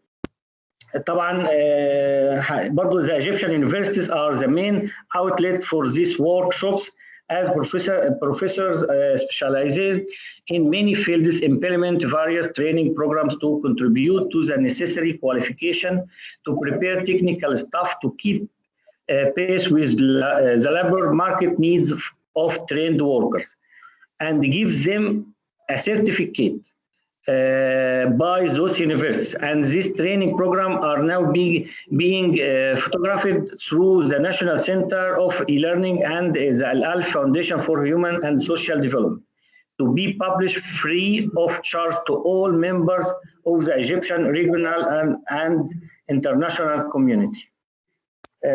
The Ijada platform is not only sufficient for previous training programs, but also targets information technology programs as digital transformation has become a general requirement, which most countries of the world have approached for a long time. Digital transformation saves time and effort for both the individual and institution.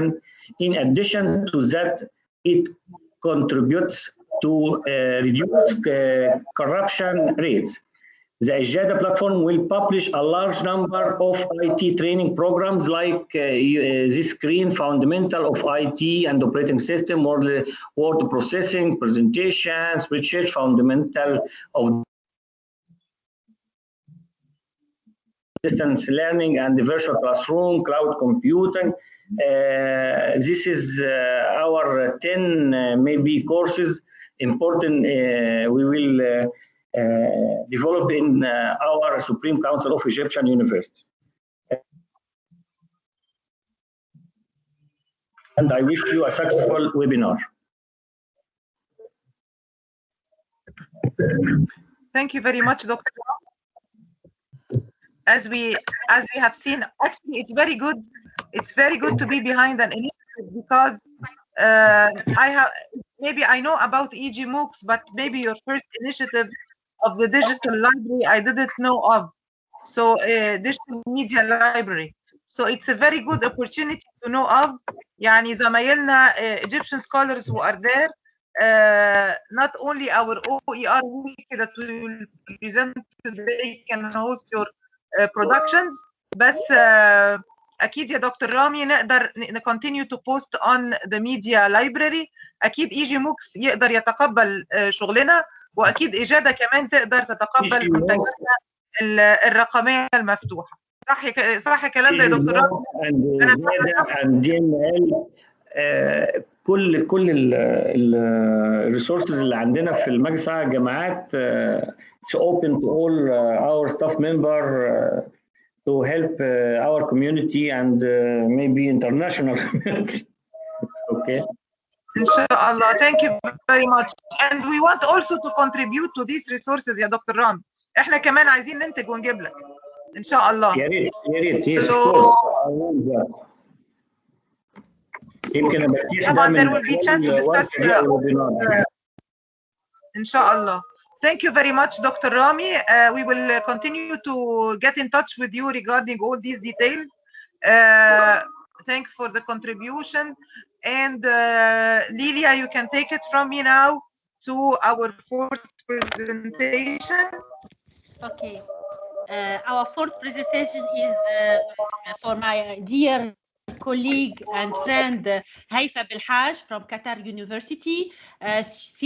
She will speak about searching and using open education resources. Thank you very much, Haifa, for your attendance of our webinar. Thank you. Thank you, Lilia. Thank you, Dr. Ghada and Dr. Lilia for this invitation. Hello, everybody. I hope you are fine. I'm really happy to be with you today to speak about open educational resources. First, before starting my presentation, I want to ask you some questions just to make transition between the previous presentation and my presentation. So what do you think? Do Creative Commons licenses protect my rights as an instructor? Of course, when I will share my course, my work under CC license. What do you think?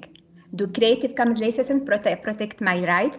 So you can answer using the chat. I want just to see your answers and I will return to my presentation. Just put yes or no. Yes, please answer the question of Haifa. What do you think? Do Creative Commons licenses protect my rights as an instructor when I will share my work on open access free in internet with CC license, of course? Right, yes, right yes. Now the majority say yes. Yes, bravo, good. So as Dr. Berada said and presented in his presentation, so in all Creative Commons licenses, there are 6 licenses, we see that there is the authorship clause. So this means that if someone will use your work, so he has to attribute this work to you. So there is no problem, you are protected and your rights are protected. My second question is, every open access resource an open educational resource? If you found some resources in internet which are open in open access, free. For you, what do you think? Are these resources open educational resources? Right now, the majority say no. Okay, good. Thank you to our presenters today. So yeah, it's clear. Of course, no, because as you see, there are many resources protected by copyright that are free and open access, but they are not open educational resources. We have to find CC licenses that allow me to share and to modify this course. Then we can say that here we have open educational resources. So now in my presentation, I will focus on searching open educational resources, how to find OER in internet, and then I will speak a little bit about creating open educational resources. So how to search open educational resources, where to find them in internet. There are two main search mechanisms for finding open educational resources. You can find them in some directory and repository and platform dedicated for open educational resources. The second method, you can use the search engine, alhamdulillah. So it's easiest for us, I think. So of course, you will find the famous Sheikh Google here. We can use it. And then there is some specific search engine that you can use. So let's start by Google.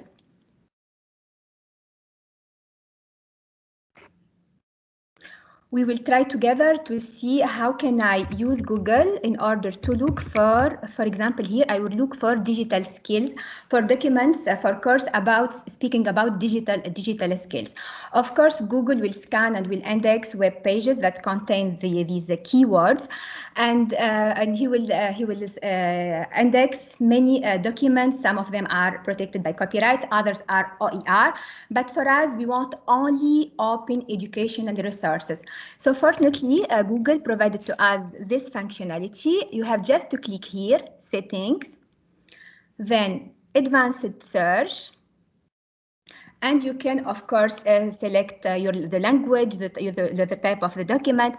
But which is important for us now, we will here we will focus on this usage rights. So we can here specify which is the licenses, what I can do with this resources that I want to find. So for me, I will now I will select this. I want that Google indexes for me some resources, resources that I can free to use, share, or modify. And I will click here, advanced search. This is the link, the first link we will check.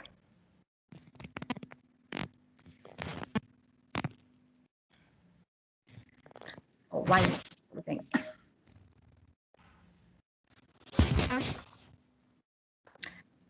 I don't know.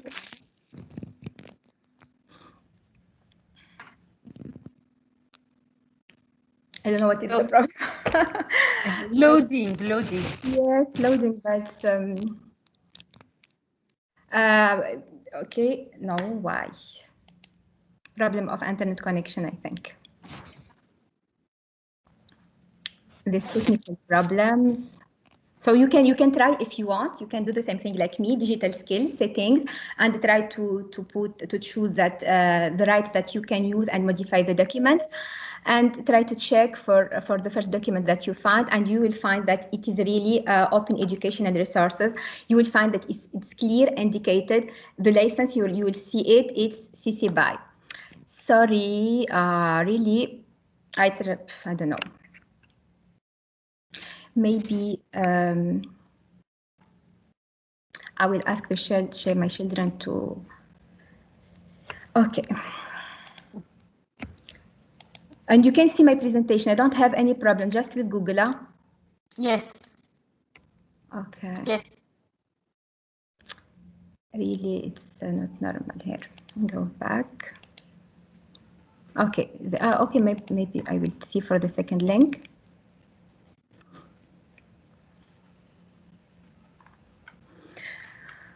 Okay, here we have to look for it's here. Is this the problem? Is about the link, I think. So it's clear for it's here. It's okay for this link. We find that it is CC by share alike. The second link that I tested, CC by share alike. So it's clear. It's an open educational resources. We can use it. We can modify it, and we have just when we want to share it, we have to share it with the same license. So now it's okay with documents. Now, what do we think about videos? Let's try to see for YouTube, for example, if we will go to YouTube and we will search for digital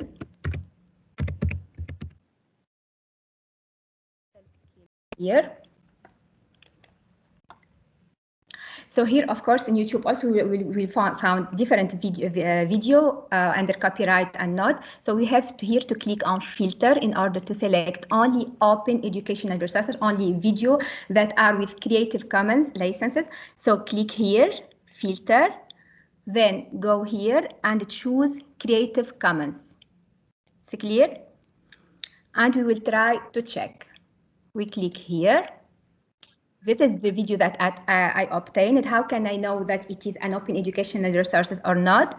So go just here and click on show more, and it's clear the license is Creative Commons Attribution License. So you may ask me what is the difference between the other video that we can't find anything, because if the video is under YouTube standard license, we will not find anything. This means that the video is under YouTube standard license. We can share this video, we can put it in our learning management system, but we can't modify the video. And now when we find a video under Creative Commons Attribution License, this means that we can modify, we can do a montage. Maybe sometimes we found as an structure, we find interesting video, but they are about 1 hour. If the video is under YouTube standard license, so we can't modify it. If it is under YouTube standard, is under Creative Commons Attribution License, this means that we can just take the 15 minutes that I want, and that are matching my objectives in my course. So this is for YouTube and for Google. Here for CC search, I will let you do this by yourself. You can see search creativecommons.org. It's a search engine for open educational resources, and you can try it. For the directory and repository, there are many in the world, of course. There is the famous MIT OpenCourseWare. Dr. Kuthayr already spoke about this. It is the first initiative and then we start speaking about open educational resources. Here, if your specialty is a technology, so you can go to the MIT OpenCourseWare and you will find interesting resources. Here also the problem of internet maybe.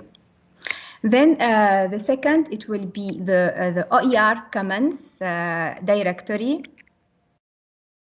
I will just escape. Oh. Okay, just a minute, Lydia. I will share my screen again. I don't know, technical problem again. If you have any question, please don't hesitate.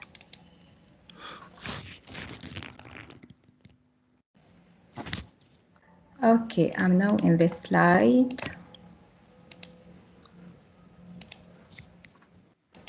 Go back to you again.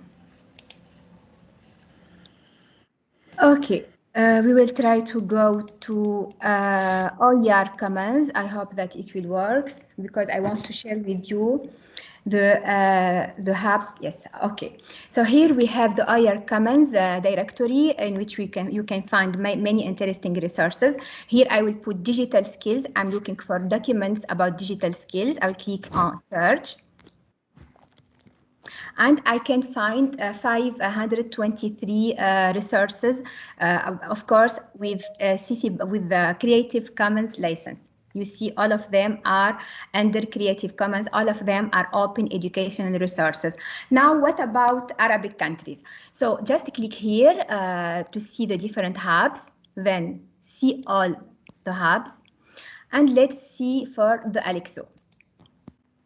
We have the Alexo initiative. We will find this is الشبكة العربية للموارد التعليمية المفتوحة. We will find the different Arabic country. Let's try together to see what are the contribution of Tunisia, for example, in this hub. So we have only 19 resources, open educational resources from Tunis. Let's see for Egypt. There is no resources from Egypt. I just heard that there you have your own initiative. Maybe this is why. And here for Morocco, there is 41 resources from Morocco. So you see that really the resources, the open educational resources, are very, very few in the Arabic. In general, in the Arabic language, when you are looking for resources in Arabic, really there is a lack of Arabic resources, and imagine when it is about open educational resources. So it wasn't really easy to find OER, open educational resources for Arabic country and in the Arabic language especially. What I can find some initiatives, some projects in different words, some MOOCs for, in Morocco or in Egypt or in Jordan, Kuwait, but not really a directory or repository about open educational resources. The only one that I can find, and it's really a big initiative, I can find many resources. It's the platform Shams for the Saudi Arabia. It's an initiative from Saudi Arabia. It's a platform dedicated only to share شبكة الموارد السعودية التعليمية المفتوحة. It's OER repository, recognized. All the resources here are open educational resources. It's not only free access, but we can find it's clear that there is the license Creative Commons. So see here the number of resources. So bravo for Saudi Arabia. Let's do like Saudi Arabia. Okay, now some colleagues are from French country and speaks French, so maybe you need this repository. You can find BENA from the Francophone Agency, Université Agence Universitaire de la Francophonie. It's also an interesting platform and repository. You can find also the REL for the African Virtual University, and here for CERES in Canada, so you can find many interesting resources in the French language. So now the question is how to use OER. So we found OER. We know how to find OER in internet. Now how to use OER. So we have to respect license, then respect license, and respect the license. We don't have any other thing to do. So as this is already presented by Dr. Berrada. So for this license, for example, if you find CC BY and CSA, you can modify this resource. You don't have to use it for commercial use. You have to attribute it to the author, and the new resource that you may create should be shared under the same license.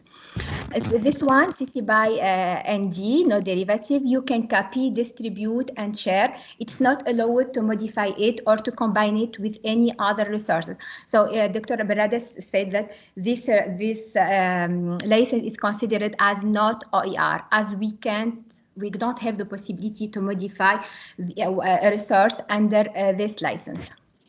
So here, if you want to create open educational resources, what you have to do, so you can produce an original content, and then, or the second possibility, you can create OER from existing OERs. You have just to specify the metadata when you are using any authoring tool, any editing tool, to precise the author name, the date, the university, and don't forget to choose the correct or the appropriate license that you choose. And then if you will create an open educational resource from existing OERs, so you have to respect the license combination rules. It's very important because this is already, I know Dr. Berardi already spoke about this, but I think repetition is the art of pedagogy. So I will not say a lot about this, but I will just remind something. So respect licenses combination rules, where if you will use some different resources in order to create a new OER, and select an appropriate CC license, of course, with respect to these combination rules. Here you can just go to the Wiki Creative Commons website, and you will find this table. It's very important in order to see exactly which license we can combine with other license OER, of course. Fortunately, Microsoft Office offers to us the possibility to download and to use an add-in for Microsoft Office. So you have just to go to the website of Microsoft and to download this plugin, this add-on, and it will be, you can generate it, you can add it to your Office, to your Microsoft Word, PowerPoint, when you are editing or when you are creating a resource. But unfortunately, Microsoft Office offers for us this plugin only for Office 2013 and previous version.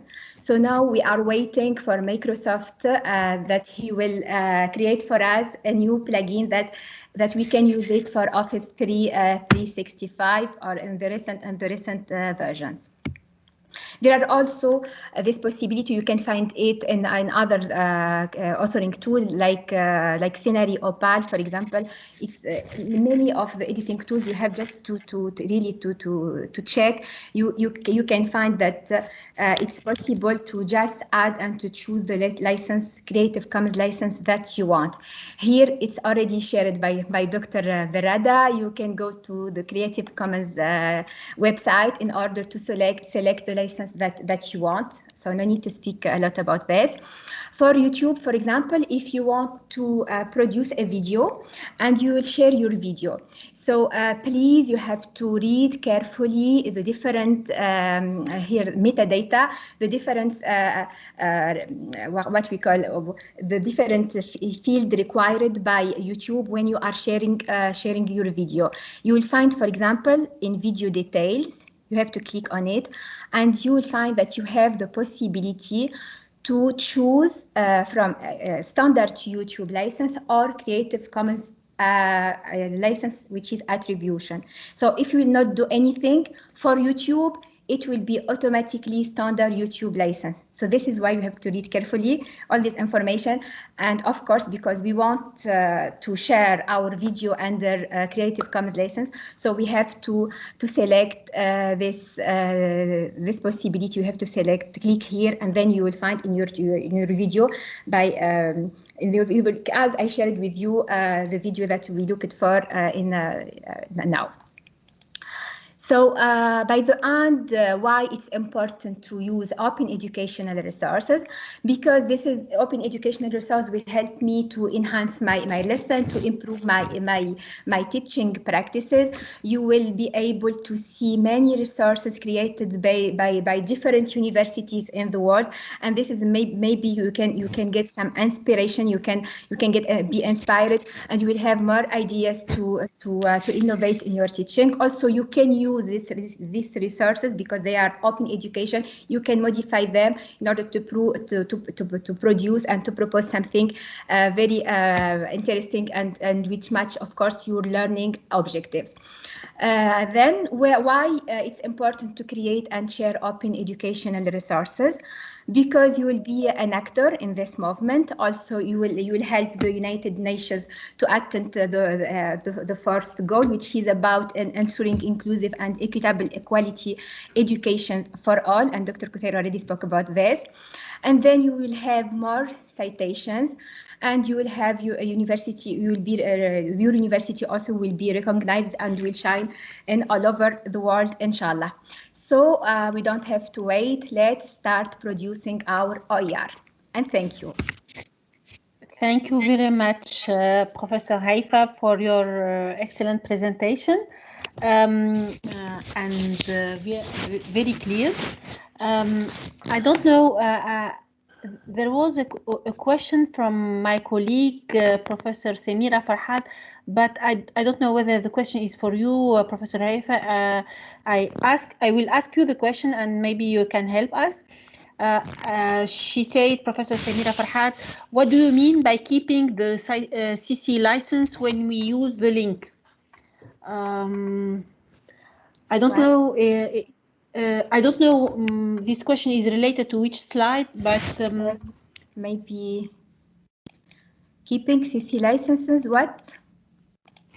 I will tell you again the question. What do you mean by keeping the CC license when we use the link?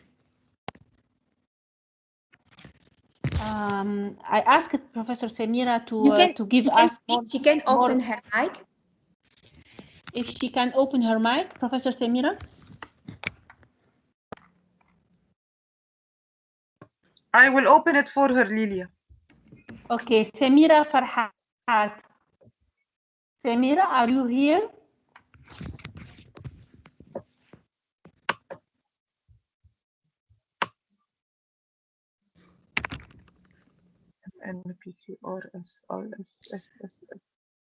Samira, I cannot find Samira.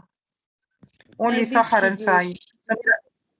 She's disconnected, maybe. She's disconnected now. I understand the question, Lilia. I think she's. If we use the link of a video, we do not have to use the license. Okay, we can share a link of any video, and then everything is attributed to the person who created the thing. Yes, we can. Yes, we don't have any problem. We can share the video if it is under YouTube standard license or under Creative Commons attribution license. For YouTube standard license, we can share the video. We can also put it in our learning management system, no problem, but we can't modify it. So the difference here between Creative Commons license for videos and YouTube standard license is when we found in YouTube a video where we can find Creative Commons license. This means we can modify the video. It's allowed. This is what it means. Yeah. Yes, Dr. Samira is writing. That means we write the link. We refer to the writer. No, do not refer to anybody. Just share the link. Just share the link. Correct, Haifa? She's speaking the citation. When she will cite or when she will attribute a work to the author. Maybe she's speaking about citations. Okay. If you want to do it in an appropriate way, you have to put the author. The regular is author, then the title, then the license, then the source. There is some maybe يمكن احكي بالعربي. I think there is some يعني في قواعد للcitation. يعني it's better if you want to do it in an appropriate way to put the name of the author, the title, the license, and then link of the source. But if you do a presentation and in not really a very formal way, it's okay. You can just put here. Sometimes I put the link. Sometimes I put. But you have to cite the author. Always here. Here. For example, I put it that it's from Wiki, and I put it that it's CC BY. I indicated the license, but it's not a very appropriate. So the most important is to here to put always we have to cite the author. If you want it really very appropriate, so you have there is some regulations to follow. Yeah. Okay. And once there is another question. Once we download the resource and we use it for our own teaching, you speak about resource under copyright or under Creative Commons, because it's different. If it is under copyright, yes, you can download it. This is the fair use. Dr. Berade spoke about the fair use. So it's for an educational purpose. You can download it and use it for your own teaching. But if you want to share it with your students, you have to share it as it is. You can't modify the document if it is under copyright. So you have to put it, you can put it in your learning management system as it is. We can't modify, but we can use it because it's under fair use. There is exceptions in laws and it's for educational purpose, so it's authorized. And if it is open educational resources, you can modify it, you can use it, you can do what you want. Of course, it depends on the license. You have to see exactly what CC license tell you to do. If it is CC BY, you can do what you want. If it is CC BY, no commercial, so no commercial use. If it is CC BY, share alike, when you will produce a new document, you have to share it under the same license. Yeah, so it's different from, yeah, this is why you have to know exactly what each license means. Okay. Thank you, Professor Haifa. Maybe Ghada, the floor is yours if you would like to introduce the next guest. Thank you very much, Lilia. I would first like to thank Haifa for her presentation. Thank you very much, Professor Haifa. And I think we will discuss this later, but I think we have to ask your services for another detailed hands-on webinar, because you are very skillful with the search engines and lots of and the authoring tools regarding the Creative Commons. So I think you would be of really of great benefit to the initiative, Professor Haifa. I thank you very much. Dr. Ghada, I will share with you my presentation, of course. Huh? Thank you very much, Haifa. Thank you, Professor Haifa. Professor Mahmoud Khalil, my dear colleague, and my colleague in Alexandria University, and the great Creative Commons mindset. He's someone who shares a lot, actually, even if we do not ask him to share. So it's my great pleasure to have you with us today, Professor Khalil.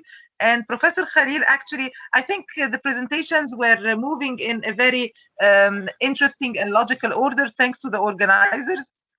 Thanks to you, my dear Lilia, because Professor Kharabi started by to get familiar, and then we jumped into the licensing, and then we went into the portals with Dr. Rami. Where can we find this? Where we can post this? Other technical details with and searching with Professor Haifa. So now we have like a project ready in our minds, a project of producing our OERs. And I think Dr. Mahmoud will share of us the 8 keys of understanding and succeeding our OER project. The floor is yours, Dr. Mahmoud. Thank you, Professor Ghada. Thank you, Professor Lily, for giving me the chance to share my understanding with you all for this important initiative. So let me check. The screen is clear, right? Yes. Yes. And the voice as well, correct? Okay. Very clear. Yes, okay. very clear. Okay. So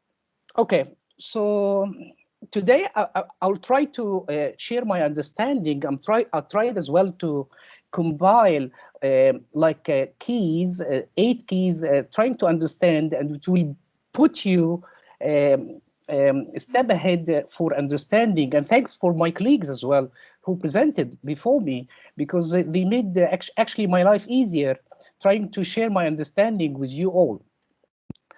So why OER?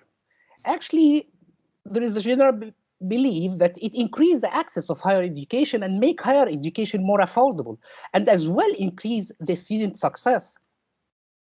In this talk, generally, I compiled 8 keys from my perspective and from my understanding, and I'll try to do like highlight for each key. Some of them have been discussed previously, but I'm trying to highlight from a different angle, trying to collect them, and we'll put anyone interested in OER in more understanding in the open educational resources. So on the internet, you can find a lot of logos or slogans for OER from different institutions. So actually, I decided to do my own logo, okay? And you will see how this logo I'll try to use in my presentation. So as agreed by my previous colleague, so OER actually, it's all teaching, learning, and research material in any medium, either in public domain, have an open license, and must not cost access or use, and you can adapt and redistribute with no or limited restriction, and include a lot of variety of resources. And this definition actually agreed by the UNESCO and the foundation of William and Flora Hellwood Foundation. So what are the goals? ايه اهداف ال OER? Actually, the main goals is to have equitable education and reduction in cost as well, and increase pedagogy. And this all will benefit for student success and student retention to these material to study. And you need as well, one of the main goals is to make it free and widely available sources all over national, international, by the help of national and international educational collaboration. So being able to access an item for free doesn't mean that you can keep a copy for yourself. And you need to understand two conditions that should guide you for determination if this item is open or not. The two main conditions: is it free? Does it have an unrestricted access? Does it govern by David Wiley 5 R's of openness? So actually, these are the chart for the 5 R's. Revise, you can remix, you can redistribute, you can reuse and return. So we need to understand what OER is and what OER is not. So OER, actually it's a multiple media format, as we agreed all together that it's in different formats and available without access limits and supportive of various educational approaches, and protective as well due to the copyrights and licensing of authors or creator copyright. And it can be used in combination with library resources. But it is not only for online learning. It's not for giving up author rights. It's not as the same as open education or resource-based learning. It's not likely to replace all commercial content, and it doesn't need library subscription resources. So actually, for the second key, what are OER repositories? As my colleague said, it's a collection of open resources that is shareable at all educational level, and it's designed by teams, either faculty, instructors, librarians, and other experts from all around the world. So it's a very good chance to make use of these resources in educational and learning materials. And here I give a lot of examples. There's a lot more that you can explore to have your own building material for your courses. What I like about this repository as a second key, that it collects all the different OER and categorize them and it's easy to manage. As well, this is another huge repository that you can see even it links before going into the repository by the different license it have. So let's go for the third key, which is selecting and using and evaluating the OER.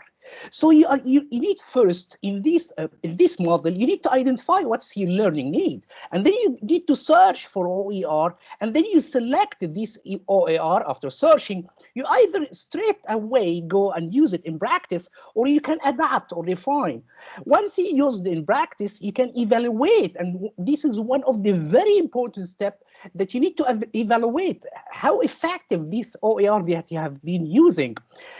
After evaluation, you actually are doing adapting again and refining, and you reuse it. And after that, you need to share it. So for the search, you need to search all around the internet for the different OER in the different repositories or even in the Google search, and you can gain sense of where you find the material that you actually need. For the selecting, it is very important to understand how appropriate this OER that you have chosen and how it's adaptable to your students, and what is the quality of this OER. You need to know that not all OER have undergo a quality assurance process. So it's very important for you to judge the quality of the OER that you are using or you are going to use.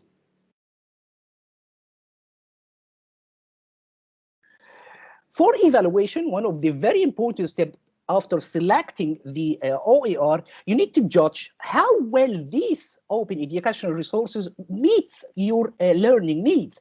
And you need to assess 3 criteria: the quality, the accessibility, how it's accessible, and its copyright. So you need to consider some of the questions like, who is the target audience of that for that OER? What do you want actually your learners to learn? What are the learning outcomes? And are these learning outcomes relevant to your learners? Is the language as well appropriate for your learners?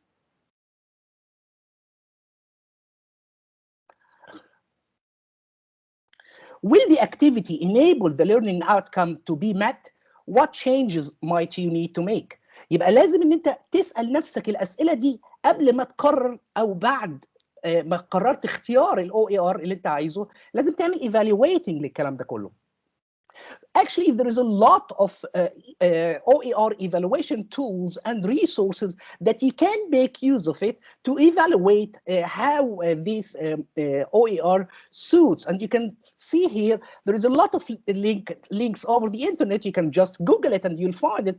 There is a lot of tools that you can use to evaluate the OER that you have decided to use for your students or in the academia.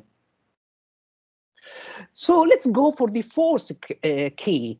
So we need to make a clear understanding between ownership and sharing.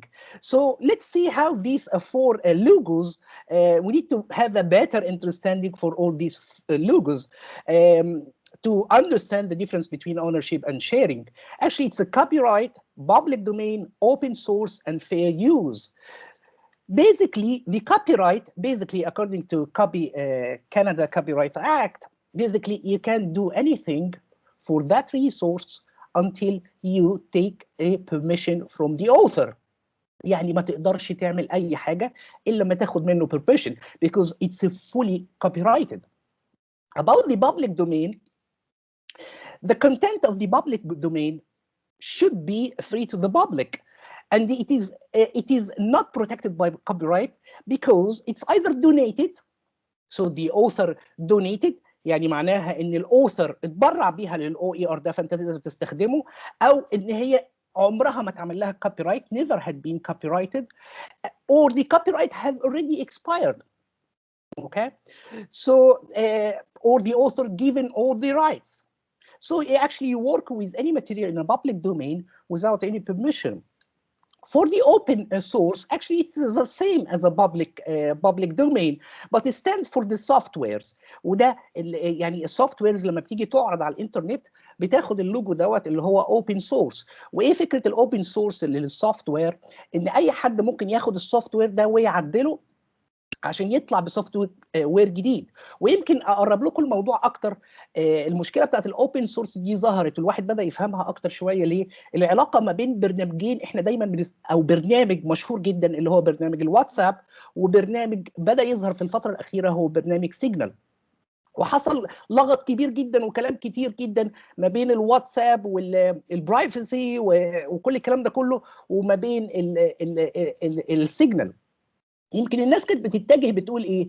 ان الاوبن ان الواتساب السورس بتاعه مش اوبن، محدش عارف هو بيشتغل ازاي، لكن الميزه التي تقال على برنامج سيجنال ان هو الاوبن ده اوبن سورس موجود على الانترنت، يعني حضرتك ممكن تاخده تعدله تعمله تشتغله تدخل فيه فيتشرز وتعيد استخدامه. يمكن انا حبيت اقول المثل ده عشان افهم ايه موضوع الاوبن سورس. What about fair use? So actually fair use it is a limitation and exceptions. يعني معناه ايه الكلام ده؟ يعني انا لو جيت حطيت على على ريسورس عندي او work كوبي رايت معينه لا، according to the fair use there is a limitation exception. I can use this protected material for purposes like research, education, criticism, review. Okay, that's a fair use. So we need to understand some quotes that OER are not open source and in the public domain and free to use. OER are not all right reserved، يعني مش محمية بالكامل وانت ما تقدرش حضرتك تستخدمها. OER do not rely on fair dealing، لا لان انت already بتستخدمها. OER are openly licensed with some rights reserved.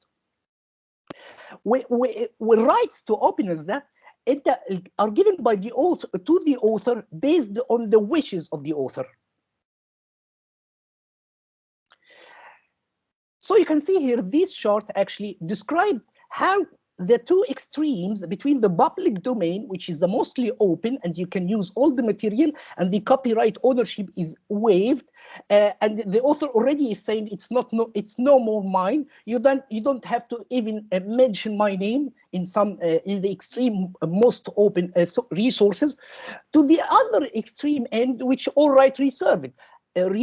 Actually can't do anything. ما تقدرش تعمل اي حاجه لان كل حقوق الملكيه كلها لسه مملوكه للاوثر اللي عمل الكلام ده، ولو عايز تعمل اي حاجه لازم تاخد permission منه. What about the fifth key? How to publish an open resources? For a work to be considered as an OER, it is necessary. لازم عشان اعتبره OER لازم اعمل له distribute online. لازم اسمح permit users to retain, use, revise, remix, tweak, retweak and redistribute the source. And انت هتلاقي كتير جدا many platforms are available to distribute your OER online. من اشهرهم الثلاثه ال OER دول اللي هو OER Commons, Merlot and Gatebox. So you can see here this snapshot of the OER Commons, and they provide a powerful editing tool. And as well, this is the Merlot OER, and it provides as well content builder, so you can build your content over this OER. But as you all know from this initiative, we are aiming to have our own OER, our own resources on the internet. So let's see this key. I consider it very important because this key number 6, because it is indicator of your OER. So you need to understand you can do an OER, but how you evaluate if this OER have an impact. له تأثير. ازاي تعرف ان ال OER ده له تأثير? There is a lot of indicator. I try to grasp some of them, but there are more indicators أكتر من كده بكتير. You can see that the number of the downloads, a lot of things, the peer review, the student surveys, even a thank you card from your students. ممكن الاو اي ار ده يخليك تتعرف على ناس مهمين يخدموا القضيه نفسها ويبدا توسيع للاو اي ار. الفاكولتي اوورد، كل الانديكيتورز دي بتقيس الاو اي ار اللي انت عملته او اللي انت انشاته او اللي ساعدت في تكوينه، هل له تاثير فعلا؟ هل هو شغال فعلا؟ هل الناس لو انت حاطط كورسز عليه، هل الناس بتقدر تعمل انرولمنت؟ هل بتقدر بتسجل في الكورس؟ طب لو هي عملت انرولمنت هل بتخلص الكورس ولا بتزهق من الكورس؟ ده كلام مهم. انا ممكن اخش الكورس في او اي ار معين وجميل وكل حاجه، لكن الاقي الكورس ممل فبطل. فدي من بعض الانديكيشنز المهمه جدا اللي لازم تراعى. ومن الحاجات المهمه كمان البوليسي ميكرز منشنز، يعني هل البوليسي ميكر بتاعت الاديوكيشن اهتموا بالاي او ار اللي اتعمل ده؟ هل عملوا له ديسيمينيشن اوفر ذا ميديا؟ ده كي مهم اللي هو الانديكيتورز. نيجي نتكلم على الكي السابع اللي هو understanding creative commons. طبعا زمايلنا اللي قبليه قالوا اتكلموا على الكرييتيف كومنز. انا بس حابب اوري الكرييتيف كومنز بطريقه ثانيه، بطريقه يعني ريبريزنتيف شويه. عموما الكرييتيف كومنز زي ما احنا عرفنا هي الكومنز اللي عاده بتستخدم مع الاو اي ار، وهي اتعملت اصلا ليه؟ اتعملت علشان تخلي الاوثرز يقدروا يعملوا شيرنج للماتيريال بتاعتها. بتقول هذه القاعده بتاعتها ايه؟ ان الكوبي رايت هي ستيل اوند باي ذا اوثر، هو لسه بتاعت الاوثر، لكن انت ممكن تستخدمها حسب القواعد اللي هنشوفها ببعض الريستريكشن. وطبعا زي ما شفنا وزي ما اتقال قبل كده there are 4 key license elements: share alike, attribution, no derivative works ونون كوميرشال. ويمكن الموست كونفيوزنج منهم او اكتر حاجه بتعمل لخبطه في الاربعه دول هي الشير الايك، لان الناس بتتخيل لو هي مش مستوعبه شويه الكرييتيف كومنز كي لايسنس اليمنتس، الشير الايك الناس فاكره ان هو ما تقدرش تغير في الريسورس، يعني تاخد الريسورس تحطه زي كده بترجمه كلمه الشير لايك. بس اكشلي شير لايك هم قصدهم بيها ايه؟ ان انت لازم حضرتك تستخدم نفس اللايسنس اللي الاوثر او الكرييتور بتاع الريسورس ده او الورك ده استخدمها. طيب خلينا نشوف تفسير اكتر. لو انت عندك اتريبيوشن، طبعا انا زي ما قلت لكم انا اللوجو ده انا اللي مصممه فبشتغل فيه براحتي. لو انت قررت تستخدمه بالاتريبيوشن you need you can do a lot of things, but you need to credit the author and you need to credit the author in the license. while for the non-commercial افرض حضرتك خدت اللوجو بتاعي اللي انا عملته وحطيته على علم وعايز تروج ليه، العلم ده حضرتك ممكن تروج بيه براحتك وتمشي بيه زي ما انت زي اي حته انت عايزها وتروح اي مكان طول ما انت ما بتبيعوش. فانت ممكن تعمل له شير وكل حاجه بس نون كوميرشلي. وات اباوت نو ديريفيتيف؟ زي ما انتم شايفين، انتوا شايفين قدامي هنا نسختين من الاو اي ار اللي انا صممته، واحد ملعوب فيه شويه معمول فيه شكل اخر. لا حضرتك ما تقدرش تعمل دوت. حضرتك لو استخدمت هذا اللوجو لو هي اللايسنس عليها نو ديريفيتيفز يبقى ده معناها حضرتك ما تقدر، انت لازم تستخدمه زي ما هو بالظبط، ما تقدرش تغير فيه حاجه. وات اباوت شير لايك؟ بمنتهى البساطه شير لايك ان لو اللايسنس موجود عليه هذا اللوجو بهذا المنظر، حضرتك لما تستخدمه لازم تستخدم نفس اللايسنس اللي كانت موجوده على الاوريجينال ريسورس او الاوريجينال ورك. الكومباينيشن بتاع الفور اليمنت دي زي ما زمايلي قالوا تفضلوا وقالوا بيدينا 6 سي سي لايسنس اللي موجودين قدامنا. برضو هحاول اقرب موضوع ال 6 سي سي لايسنس دول بفيجرز. لو عندنا اول واحد اللي هي السي سي باي، يو كان سي انت تقدر تعمل كل حاجه انت عايزها زي ما انت حضرتك شايف. انت تقدر بمنتهى البساطه تغير في شكل اللوجو. لحظه.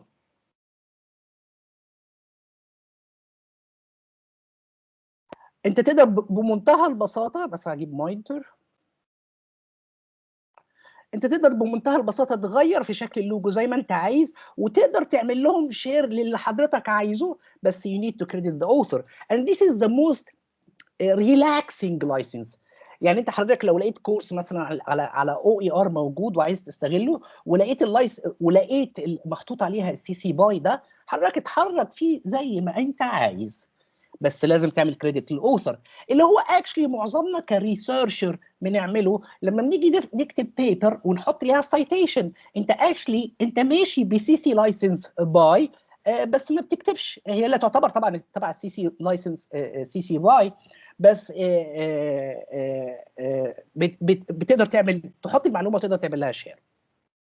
تاني نوع ان هو نوت ديريفيتيف ده بيمسكك شويه، يعني انت ما تقدرش زي ما اتفقنا تغير في اللوجو، بس انت تقدر تستخدمه تحطه زي مثلا لقيت فيجر معين عاجبك، فيجر جميل جدا وكانت اللايسنس موجود عليه سي سي باي ان دي او نوت ديريفيتيف، فانت هتاخد الفيجر زي ما هو بس محتاج تعمل كريدت للاوثر وتقدر تعمل له شير بمنتهى الاريحيه. جينا النون كوميرشال بتقدر اللي هي بتزيد علينا شير لايك النون كوميرشال، تقدر تغير في اللوجو زي ما حضرتك عايز، تقدر تعمل له شير للي حضرتك عايزه، لكن ما تقدرش تستفيد منه ماديا، لازم تعمل كريدت. والاهم بقى من الكلام ده وده اللي بيحققه الشير لايك ان انت لازم تستخدم نفس اللايسنس اللي كانت محطوطه على الاوريجينال سورس. يعني معناها ايه؟ لو حضرتك غيرت اللوجو بالمنظر اللي موجود قدامكم ده، انت لازم برضو لازم يكون انكوبريتد باللايسنس ديت.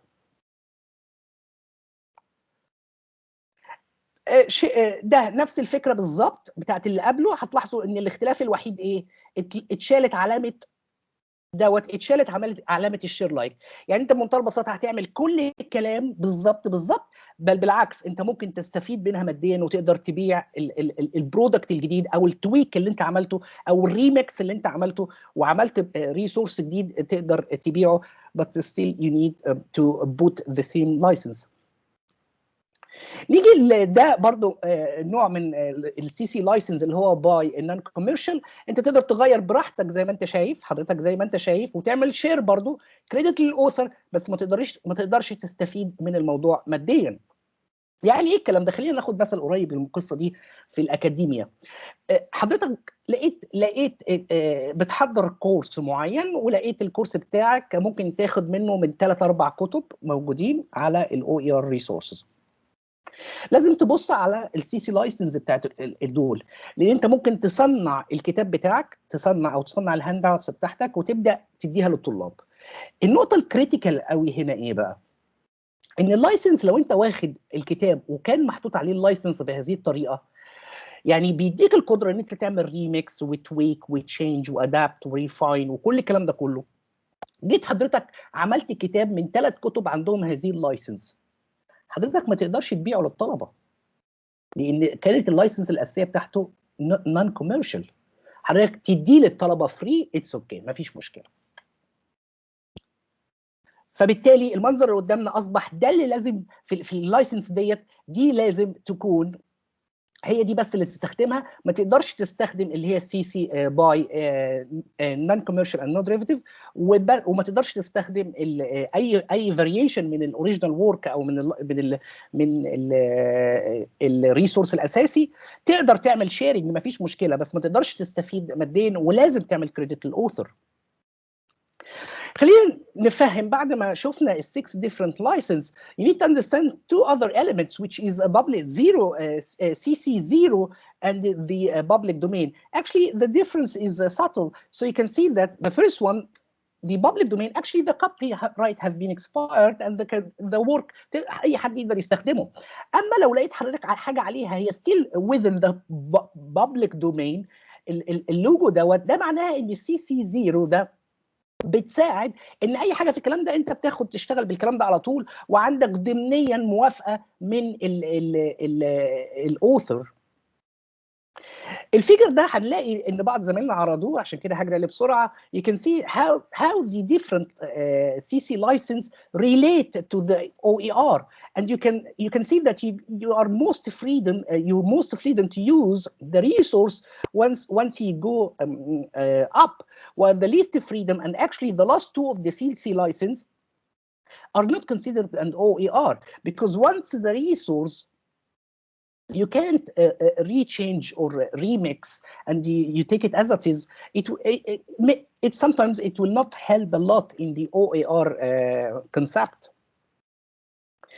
هنلاقي هنا ان كتير جدا من الويب سايت اوريدي بينكوبريت اللايسنس بتاعتها، وكتير منا بيخش، لو الناس اللي في الاكاديميا بيخشوا يجيبوا ريسيرشز وبيجيبوا ارتكلز من على الانترنت، لازم تبص على الويب سايت اللي عارض هذه الارتكل. هتلاقي كتير منهم حاطين انواع اللايسنس زي ما هي دي باينه، دي جايه من جورنال عارضه الابحاث بتاعتها. حتى اللايسنس دي معناها ايه؟ سي سي باي، يعني حضرتك ممكن تاخدها تعمل لها ديستريبيوشن، تاخد منها معلومه تحطها، بس you need to cite the author او you need to credit the author. فدايما بص على اي ويب سايت، على اي ريسورس، على اي حاجه هتستخدمها من الانترنت، لازم تبص هي اللايسنس بتاعتها ايه هي. ويمكن من اشهر اللايسنس اللي بتستخدم في الويكيبيديا، هتلاقي ان كل صفحه ويكيبيديا عليها لايسنس موجوده في اخر الصفحه. في الكي الاخير هنا برضو زمايلنا اتكلموا عليه، فانا هجري عليه بسرعه وبنشوف ازاي تو تشوز ا لايسنس. طبعا زمايلي هنا الدكاتره الماي كوليجز، يعني انا اتشرفت وفعلا اعجبت جدا بالبرزنتيشنز. فدي مش هاخد دي، انا هنا مجرد مبين سناب شوتس ولخصت الموضوع بتاع هاو تو اوبتين اللايسنس ان 5 ستيبس. بتروح على الويب سايت، بتختار اللايسنس، بتبدا تخش على حسب الاوبشنز اللي حضرتك تختارها هنا، بيحصل تباديل وتوافيق على الكومباينيشن بتاعت اللايسنس بتاعتك. بيطلع لك لو انت عايز تفهم اي حاجه هتلاقي فيه علامه استفهام موجوده هنا عشان تشرح لك اللايسنس ده. الجميل بعد كده ان بتكتب لك اللايسنس، حضرتك ممكن تاخد كوبي للكلام ده بمنتهى البساطه وتحطه على الريسورس بتاعك. حضرتك عايز تزود مور ديتيلز تقدر تكتبها هنا وتحطها على الريسورس. مهم قوي نبقى فاهمين ايه كمان، ان اللايسنس عشان تبقى valid لازم تبقى consist of 3 sections: the title of the work، الريسورس، الاوثر اللي عمله، ونوع اللايسنس اللي انت جبتها، سواء كانت سي سي باي شير لايك وات ايفر. فهم دول الثلاثه sections for a complete license. فعشان كده هتلاقيني لما انا اوريدي دخلت وعملت لايسنسز للوجو بتاعي على الاو اي ار، فده المفروض اللي شكله يبان قدامنا. وليه الميزه للكلام ده كله؟ لان لازم اللايسنس وانت تعمل لها انكوبريشن في الريسورس بتاعك لازم تكون لينكد للحاجات دي كلها. فلما بتدوس على اللايسنس بيبدا يطلع لك شرح انت ايه اللي المفروض، انت ايه اللي مقبول تعمله وايه اللي مش مقبول تعمله في الورك اللي انت هتاخده من الاو اي ار دوت. هيقول لك الاليمنتس اللي موجوده، هيقول لك اندر ذيس فولوينج تيرم انت مش هتعمل نون كوميرشال. يعني هي الفكره انا اخترت نوع اللايسنس ده للوجو دوت ليه؟ يبقى معناها ان حضرتك ممكن تغيره، تاخده، تغير شكله، تعمل اللي انت حضرتك عايزه، كل الكلام ده. بس النون كوميرشالي we need to share the same license that I already choose. ويمكن هنشوف في الفيديو الدقيقتين دول بسرعه ازاي انا عملت الكلام ده. اكشلي ده انا اللي عامل الكلام دوت. فحضرتك بمنتهى البساطه بتخش على التشوزر. دول اخر دقيقتين يا دكتور محمود، صح؟ خلاص تمام.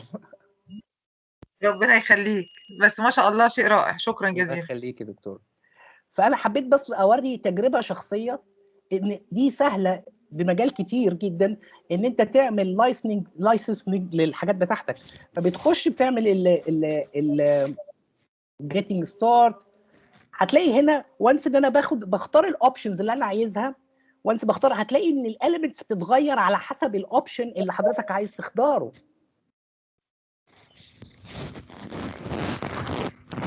طبعا بتختار اوبشن ان هو نون كوميرشال، فبالتالي بيظهر لك الاليمنت بتاع نون كوميرشال. عشان تدخل بقيه ديتيلز حضرتك بتستخدم اللينك ده، بتدوس عليه بتبدا تدخل الديتيلز اللي بتبدا تظهر لك في اللايسنس بتاعك.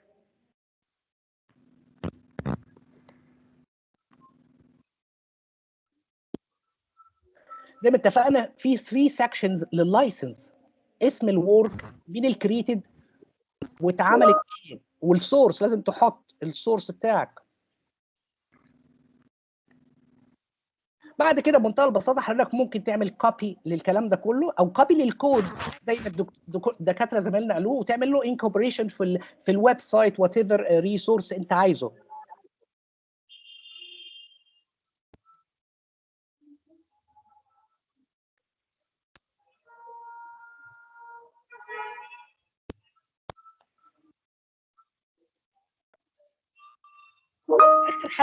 اخر حاجه عايز اقولها ايه هي الكونديشن اللي لازم تفكر فيها قبل ما تبدا تفكر ان انت عايز تاخد لايسنس لشغلك ولا لا.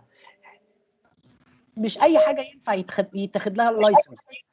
The condition need to be one of the following or the combination of these all. So the work must be original of the author, must be built from open resources, and must be or built from public domains. ولو build from copyright work لازم تتاكد ان البرميشن انت خدته عشان تقدر ينفع تاخد CC لايسنس لحضرتك. وشكرا جزيلا. ثانك يو. يعطيك الصحة بروفيسور محمود. الله يخليك. شكرا. I'm waiting for questions. يعني we invite everyone to post questions على الشات لدكتور محمود, and please يا دكتور محمود use the chat to answer. Okay. And I invite Lilia to pass to actually everything was excellent and very impressive today, but the coming part is very motivating. تفضلي يا ليليا, please invite the following guests. Okay, I invite my dear colleague Professor Meher Mawa from Medicine Faculty in SUS to share his screen and to share with us the progress of the development of the first prototype of our OER portal. Who يعني البورتال will host, actually it will not host, but we will have links to all the open educational resources that will be developed. Professor Meher Mao, we are welcome, and the floor is yours. Thank you, Professor Shniti. I would like to start by thanking the organizers of this important webinar, beautiful webinar. and also to thank all the other speakers for the quality of their interventions. I will start by presenting our library of open educative resources by this words why we made this library. We made it to be simple, ergonomic, easy to use, secure, highly visible, and I have to underline that this is the beta version, and it will be updated before hosting, depending on the comments that we will receive after this presentation, maybe. So let's start by the homepage. When we visit our library, the homepage is, of course, divided in many parts, and it's scrollable. The first link that we have to use is to select the language. We made it in two languages, in English and in French, and users can choose the language of their choice. Of course, it's based on a subscription, and those who want to upload their open educative resources have to be logged in to subscribe to upload their resources. This will help us to identify the authors and to link the product to his creator. The next part is based on 3 tabs. The first tab contains more information about the initiative. The second one is already presented by Professor Lilia Schnitty, the key dates that are organized to have this OER Wiki at MENA library succeed. And the third tab is about the activities of Let's Learning Labs network. I already said that this homepage is scrollable. When we scroll down, we will find other parts like these buttons. We will find two important buttons.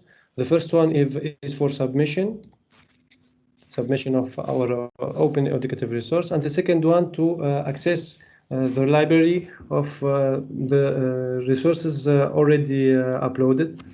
And when we submit and we are not already logged in, we will receive this message, so asking the users to identify themselves and to subscribe in the site.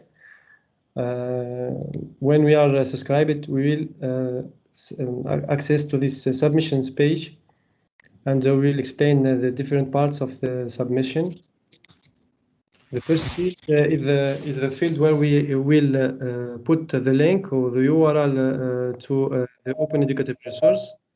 It's important to notice that we are not hosting the open educative resources in our library, but we are redirecting all the links to where they are hosted. For example, if someone wants to share his open educative resource and it's already hosted in a YouTube page, he have to show us the link to this resource, and of course we will redirect it to this page. The second field is for the title of the OER. Then we have to specify the publications tags. Then we answer an anti-spam question. This is for preventing spamming. We will choose the category of the OER. We use it the scientific fields used by the UNESCO. Then we have to briefly describe our content, information about the author, his institution, his degree, the country, and all the necessary informations. We can choose to upload an image before submitting our resource. This is what are our tags. We will choose the language between Arabic, French, or English. And also we specified some of the licenses we chose to use the Creative Commons licenses, and every author has to choose the license used in his resource. Those are also examples of categories used in this platform, this library. Everyone can find his scientific field, maths, philosophy, medical sciences, economics, all the fields that are specified by the UNESCO coding. After submission, we can access the resources library page, and this page is filterable. We can use a filter by category, the category of the scientific field, but also after submission of posts on publications, we can filter them by type of license or by the language used for submission. To make it clearer, we have made a video of a few minutes to represent a real submission tentative. And we invite you to watch it for the 3 next minutes.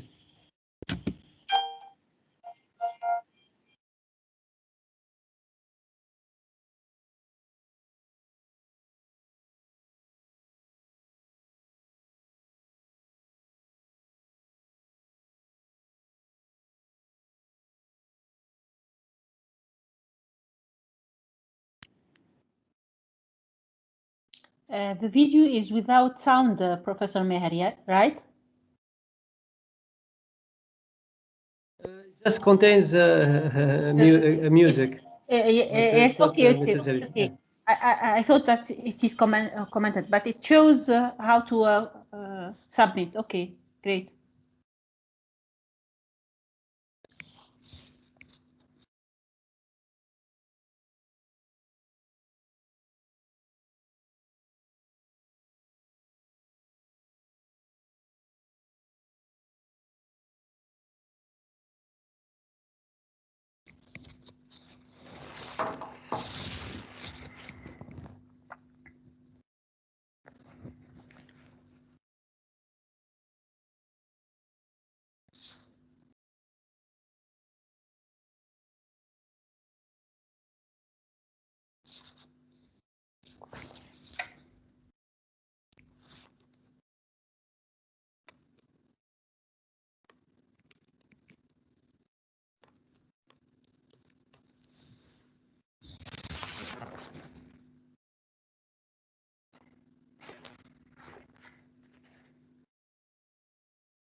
Okay.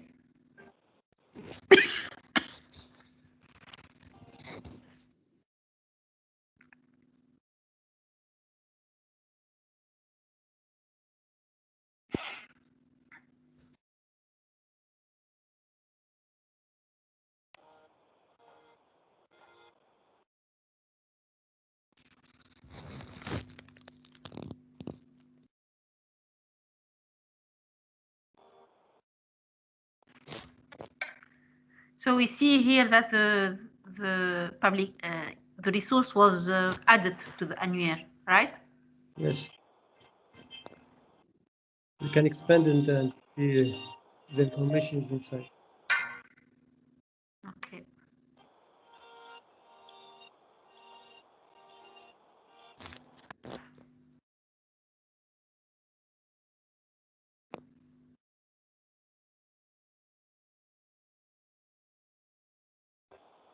And this part is just to show that we are using the URL to be redirected to the hosting page.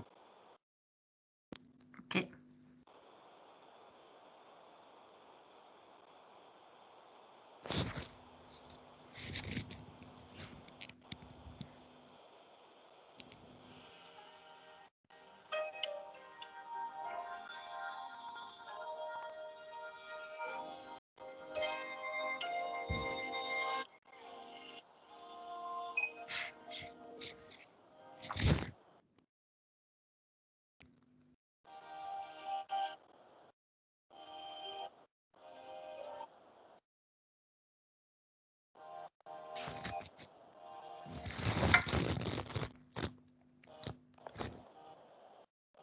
Then you can use, of course, the filters.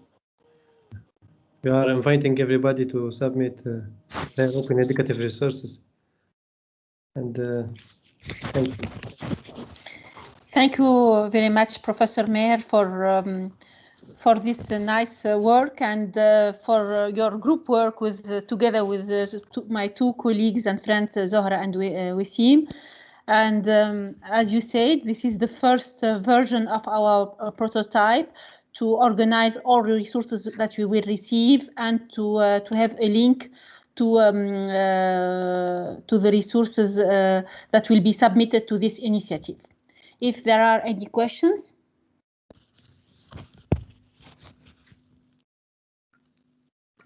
Are there any questions?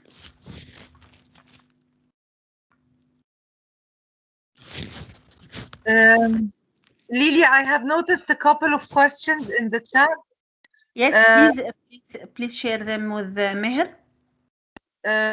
No, actually, no questions on the portal, but questions in general on the initiative.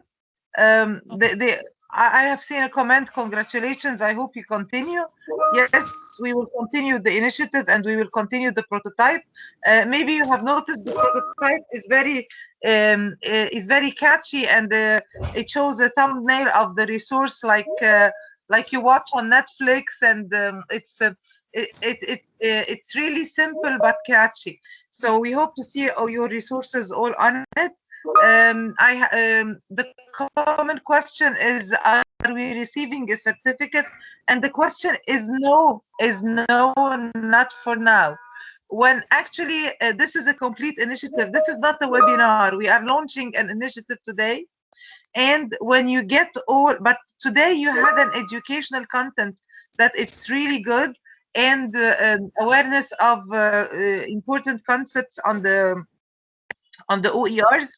So when we continue the initiative and when you finish by submitting your resource, you will get certificates on this webinar, on the webinars that we will do in the coming months, and a recognition for your contribution to the portal. So you will get all the package at the end. But if you fail to submit the final resource, so we are sorry, because this would be like awareness that didn't lead to anything. So we prefer not giving the certificate. I'm sorry to announce it like this, but the objective is really to succeed with you, this initiative, getting the OERs. So this is one. The second comment that we received, I hope that you continue the initiative. Bravo, merci beaucoup, مجهود كبير. Yes, that's good. Actually, you can continue. Is there a certificate? I answered to this. There is no certificate unless we continue the initiative, and no certificates of attendance now. But if we continue the initiative, you will get a certificate of attendance at the end. No certificates at all now. The certificates are subject to submission of the resource. The second thing, continue Bravo. The continue and Bravo is great. Thank you for your nice words, but we cannot continue on our own because I cannot. This is a challenge of 100 resources. If we continue it on our own, so this means that I produce 100 and Lilia produces 100, and we will not do this. So actually, we would like to tell you, bravo for you, because you will support the initiative and you will do it, and you will do this good thing with us. Now comes the very important announcement. Yes. Just let me add small information, which is the following. As I said at the beginning, we will have a jury for reviewing all the resources submitted, and we will select the 3 best resources. And so I think it's a challenge that all of us should go for this challenge. Yes, we will have 3 awards. That's clear. Thank you, Lilia, for clarifying this. But actually, all the contributors will be recognized. All the contributors will be congratulated and recognized with the certificates and awards, and call it whatever you want. But we will have 3 أورز. يجب ضم المغرب للمبادرة. الدكتور خالد برادة يمثل المغرب. المغرب في مرحبا المبادرة. بالمغرب، مرحبا طبعا بالمغرب يا دكتور عبد الرزاق. دكتور عبد الرزاق اللي بيقول actually دكتور احنا في المينا ريجن. this is the regional initiative. فاحنا كل الميدل ايست وكل النورث افريكا معانا، كل الميدل ايست وكل النورث افريكا. يعني حضرتك نبتدي الميدل ايست، مش عارفه بيبتدي من فين.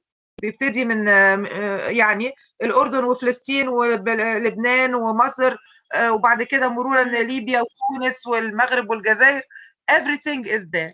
فطبعا دكتور خالد برادة مرحبا من دكتور خالد برادة. دكتور خالد يعني had a great contribution، واكيد هو اللي هيبقى معانا later on في الجوري ان شاء الله. en soutien يعني طبعا avec دكتور حكيمة. ميرسي بوكو. انا بس عايزه اقول حاجه اخيره، ان انا جو بونس يعني اللي بيحصل ان لو انا وليليا لما شفنا الريجستريشن فورم للمبادره لقينا ناس كتير جدا جدا جدا جدا، لكن في الحقيقه حضر 100 بس، يعني مش 100، احنا تقريبا كنا اكتر عدد. النهارده كنا 130 بالضبط. اكشلي اللي سجل 5 اضعافهم تقريبا. فلازم نجد آلية ان اللي يبقى معانا واللي يحضر بعد كده يكون شغال معانا في البروجكت. يعني احنا علشان يكون الكلام ده له مردود وله نتيجه في النهايه. فانا مش عارفه يعني comment on va pouvoir garder le contact avec les collègues ici présents. يعني احنا النهارده اللي حضروا معانا ال100 دول هنقدر نبقى معاهم ازاي بعد كده، ونقدر يبعتوا لنا الشغل ونتابعهم and so on. On veut garder le contact. Qu'est-ce que tu suggères? Parce que si on lance un nouveau formulaire, ça sera la même chose. On aura 1000 inscrits وفي النهايه مش هنعرف نشتغل. Qu'est-ce que tu suggères? Moi, je pense qu'on va mettre un deuxième formulaire beaucoup plus précis maintenant, avant la soumission directement sur le portail, où on va clairement décrire la ressource et décrire si on a besoin d'être accompagné de manière à restreindre la liste, à confirmer la participation. Et à partir de ce moment-là, on commence réellement la production. Donc maintenant, les gens se sont inscrits. Je ne sais pas pourquoi j'ai basculé en français. Parce que tu m'as posé la question en français. Tu peux l'expliquer si tu veux en une autre langue. Mais en tout cas, on passe à une deuxième étape pour restreindre la liste. C'est ce que je voulais dire. ليليا بتقول ان احنا هنبعت على الريونيون ده، على الميتنج ده. كل حضراتكم دلوقتي دخلتوا الميتنج، فاحنا هنحط على الشات بتاع الميتنج، اكيد هيجيلكم نوتيفيكيشن لما هنحط على الشات بتاع الميتنج. هنسيب الميتنج مفتوح وهنحط على الشات فورمولير جديده. الفورمولير الجديده دي هنطلب من حضراتكم ان انتوا تسجلوا اسماءكم كلكم فيها، وهنكتب فيها clearly if you are not producing a resource do not register. يعني احنا عايزين فقط اللي هيعملوا production للريسورس. اوكي. وبالتالي هنقدر نتواصل مع حضراتكم اوفر ميلينج ليست. نقدر ايفن حتى يكون في جروب تيمز، على التيم ده نقدر نتقابل دايما ونشوف احتياجاتكم ونشوف يعني نقدر نتابعكم ازاي في المشروع بتاعكم. يعني مش معنى كده ان مفيش حد تاني يقدر يشارك، لكن اللي تعرفوه عايز يشارك كله هيكون من خلال اللينك ده بتاع التيمز. otherwise مش هنبقى وصلنا لحاجه.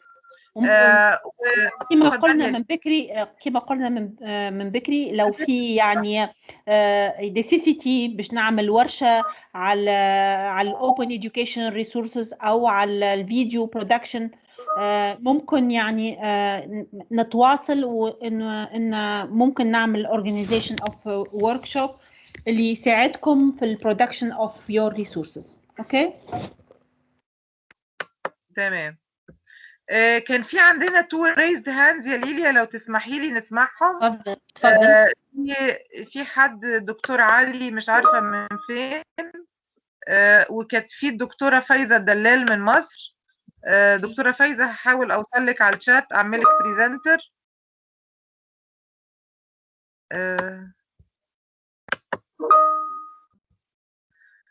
النوتيفيكيشنز. دكتور عادل الشباطي عايز يتكلم، اتفضل دكتور عادل. I will make you presenter. دكتور عادل زميلنا من جامعة عين الشمس.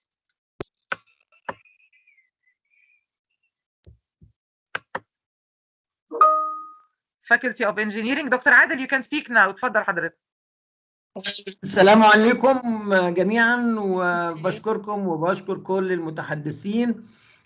لكن هو لسبب ما أنا حاسس إن الإنترنت النهاردة ضعيفة، والصوت كان بيقطع كتير، كان في شوشرة. أنا يعني فعلا ما قدرتش أتابع كل الريبريزنتر كلهم بجودة عالية.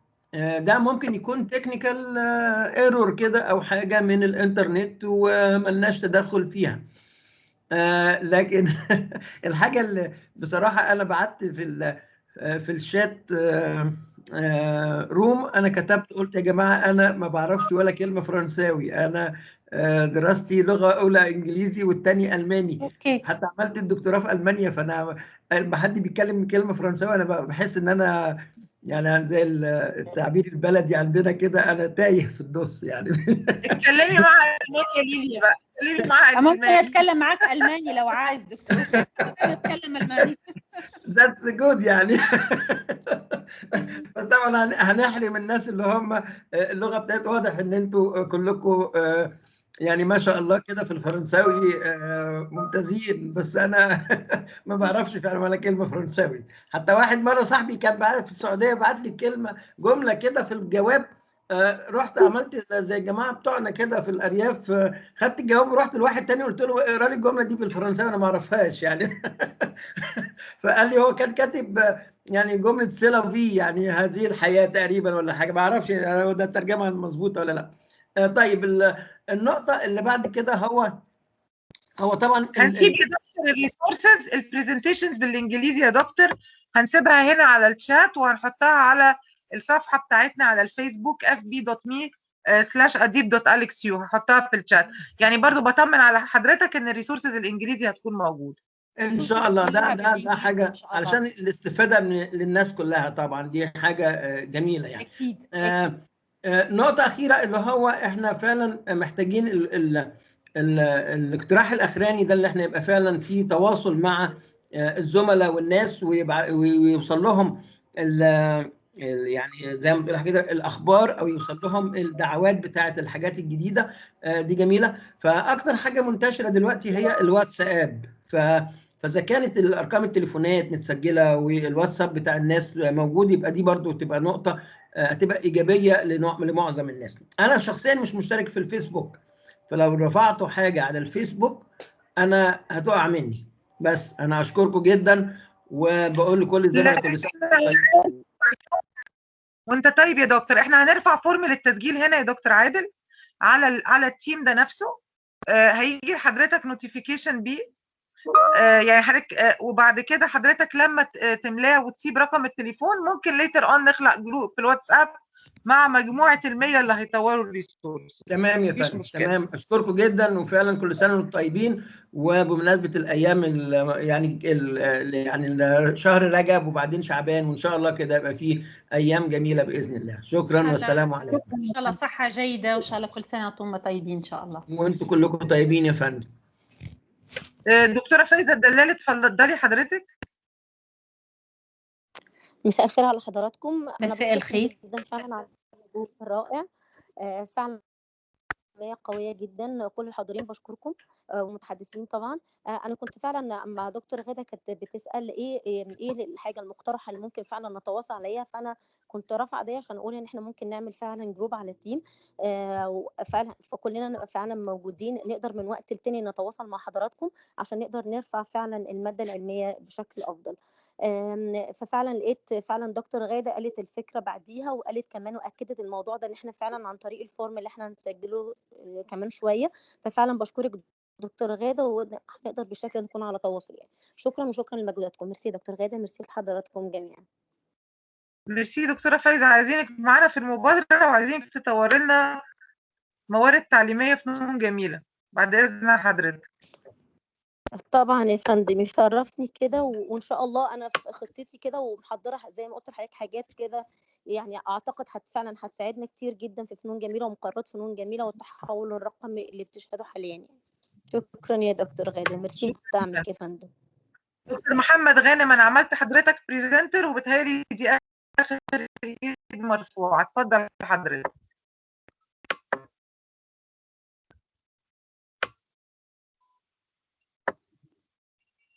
دكتور محمد غانم.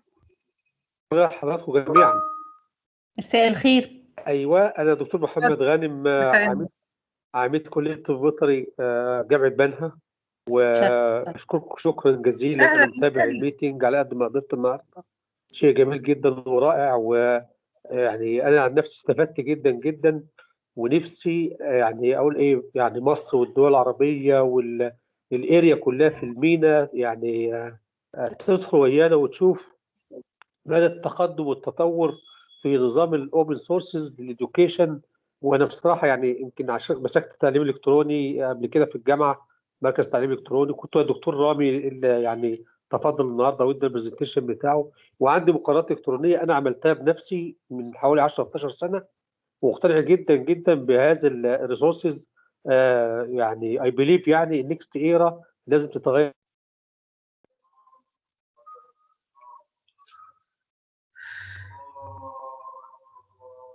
قطعت الانترنت اظن. والله شكرا سياده العميد، مبسوطين ان جامعه بنها معانا. يعطيك الصحه دكتور محمد. يعطيك الصحه دكتور محمد حكم، ميرسي جدا حضرتك، يعني حضرتك صديق اديب يا دكتور محمد، ودايما معانا في مبادراتنا، ومش هنتنازل غير ان انت تطور معانا موارد مفتوحه. اتصور كده الايدين المرفوعه خلاص. اظن ان نواصلوا بنفس الطريقه اللي اتفقنا عليها، انه we keep this team يعني this discussion on Teams، وعليها we will share the link for submission of the first description of your resources، ومنها نقعدوا نتواصلوا باش نوصلوا in 100 days we will يعني produce the resources, we will host them on the portal. اوكي، يعني احنا بنأكد على حضراتكم ان التيم اللي موجود دلوقتي الميتنج ده بانتهاء الميتنج احنا هنسيب الشات موجود وهنكمل على الشات، تمام؟ exactly. فان شاء الله حضراتكم هتقدروا تحطوا يعني ليلى تفتكري هنقدر نعمل الفورم النهارده، نبعتها النهارده؟ يعني النهارده او بكره الصبح اخر اجل يعني ان شاء الله. ان شاء الله باذن الله. بنشكركم شكرا جزيلا. و بس خلي بالنا احنا كده في الشات بتاع الميتنج. This is not a team. This is not a team. احنا كده في الشات بتاع الميتنج، فاحنا هنضطر ندخل الميتنج تاني. This is a problem. فهماني يا ليليا؟ يا اي ندخل على الشات بتاع الميتنج. يا وي اوكي نو بروبلم. اوكي خلاص، ندخل على نفس الشات بتاع الميتنج وهنعمل بوستنج لحضراتكم. بنشكركم شكرا جزيلا، تحياتنا ليكم. We will stop the recording. Thank you very much. وإن شاء الله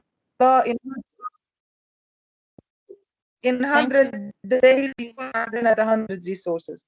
إن شاء الله. Thank you Lilia. This يعني couldn't have been possible without you. Thank you very much Lilia. And thank you everyone. Thank you Lilia. Thank you. Thank you. Thank you dear colleagues. Thank you for the presenter. Thank you Ghada. Thank you all.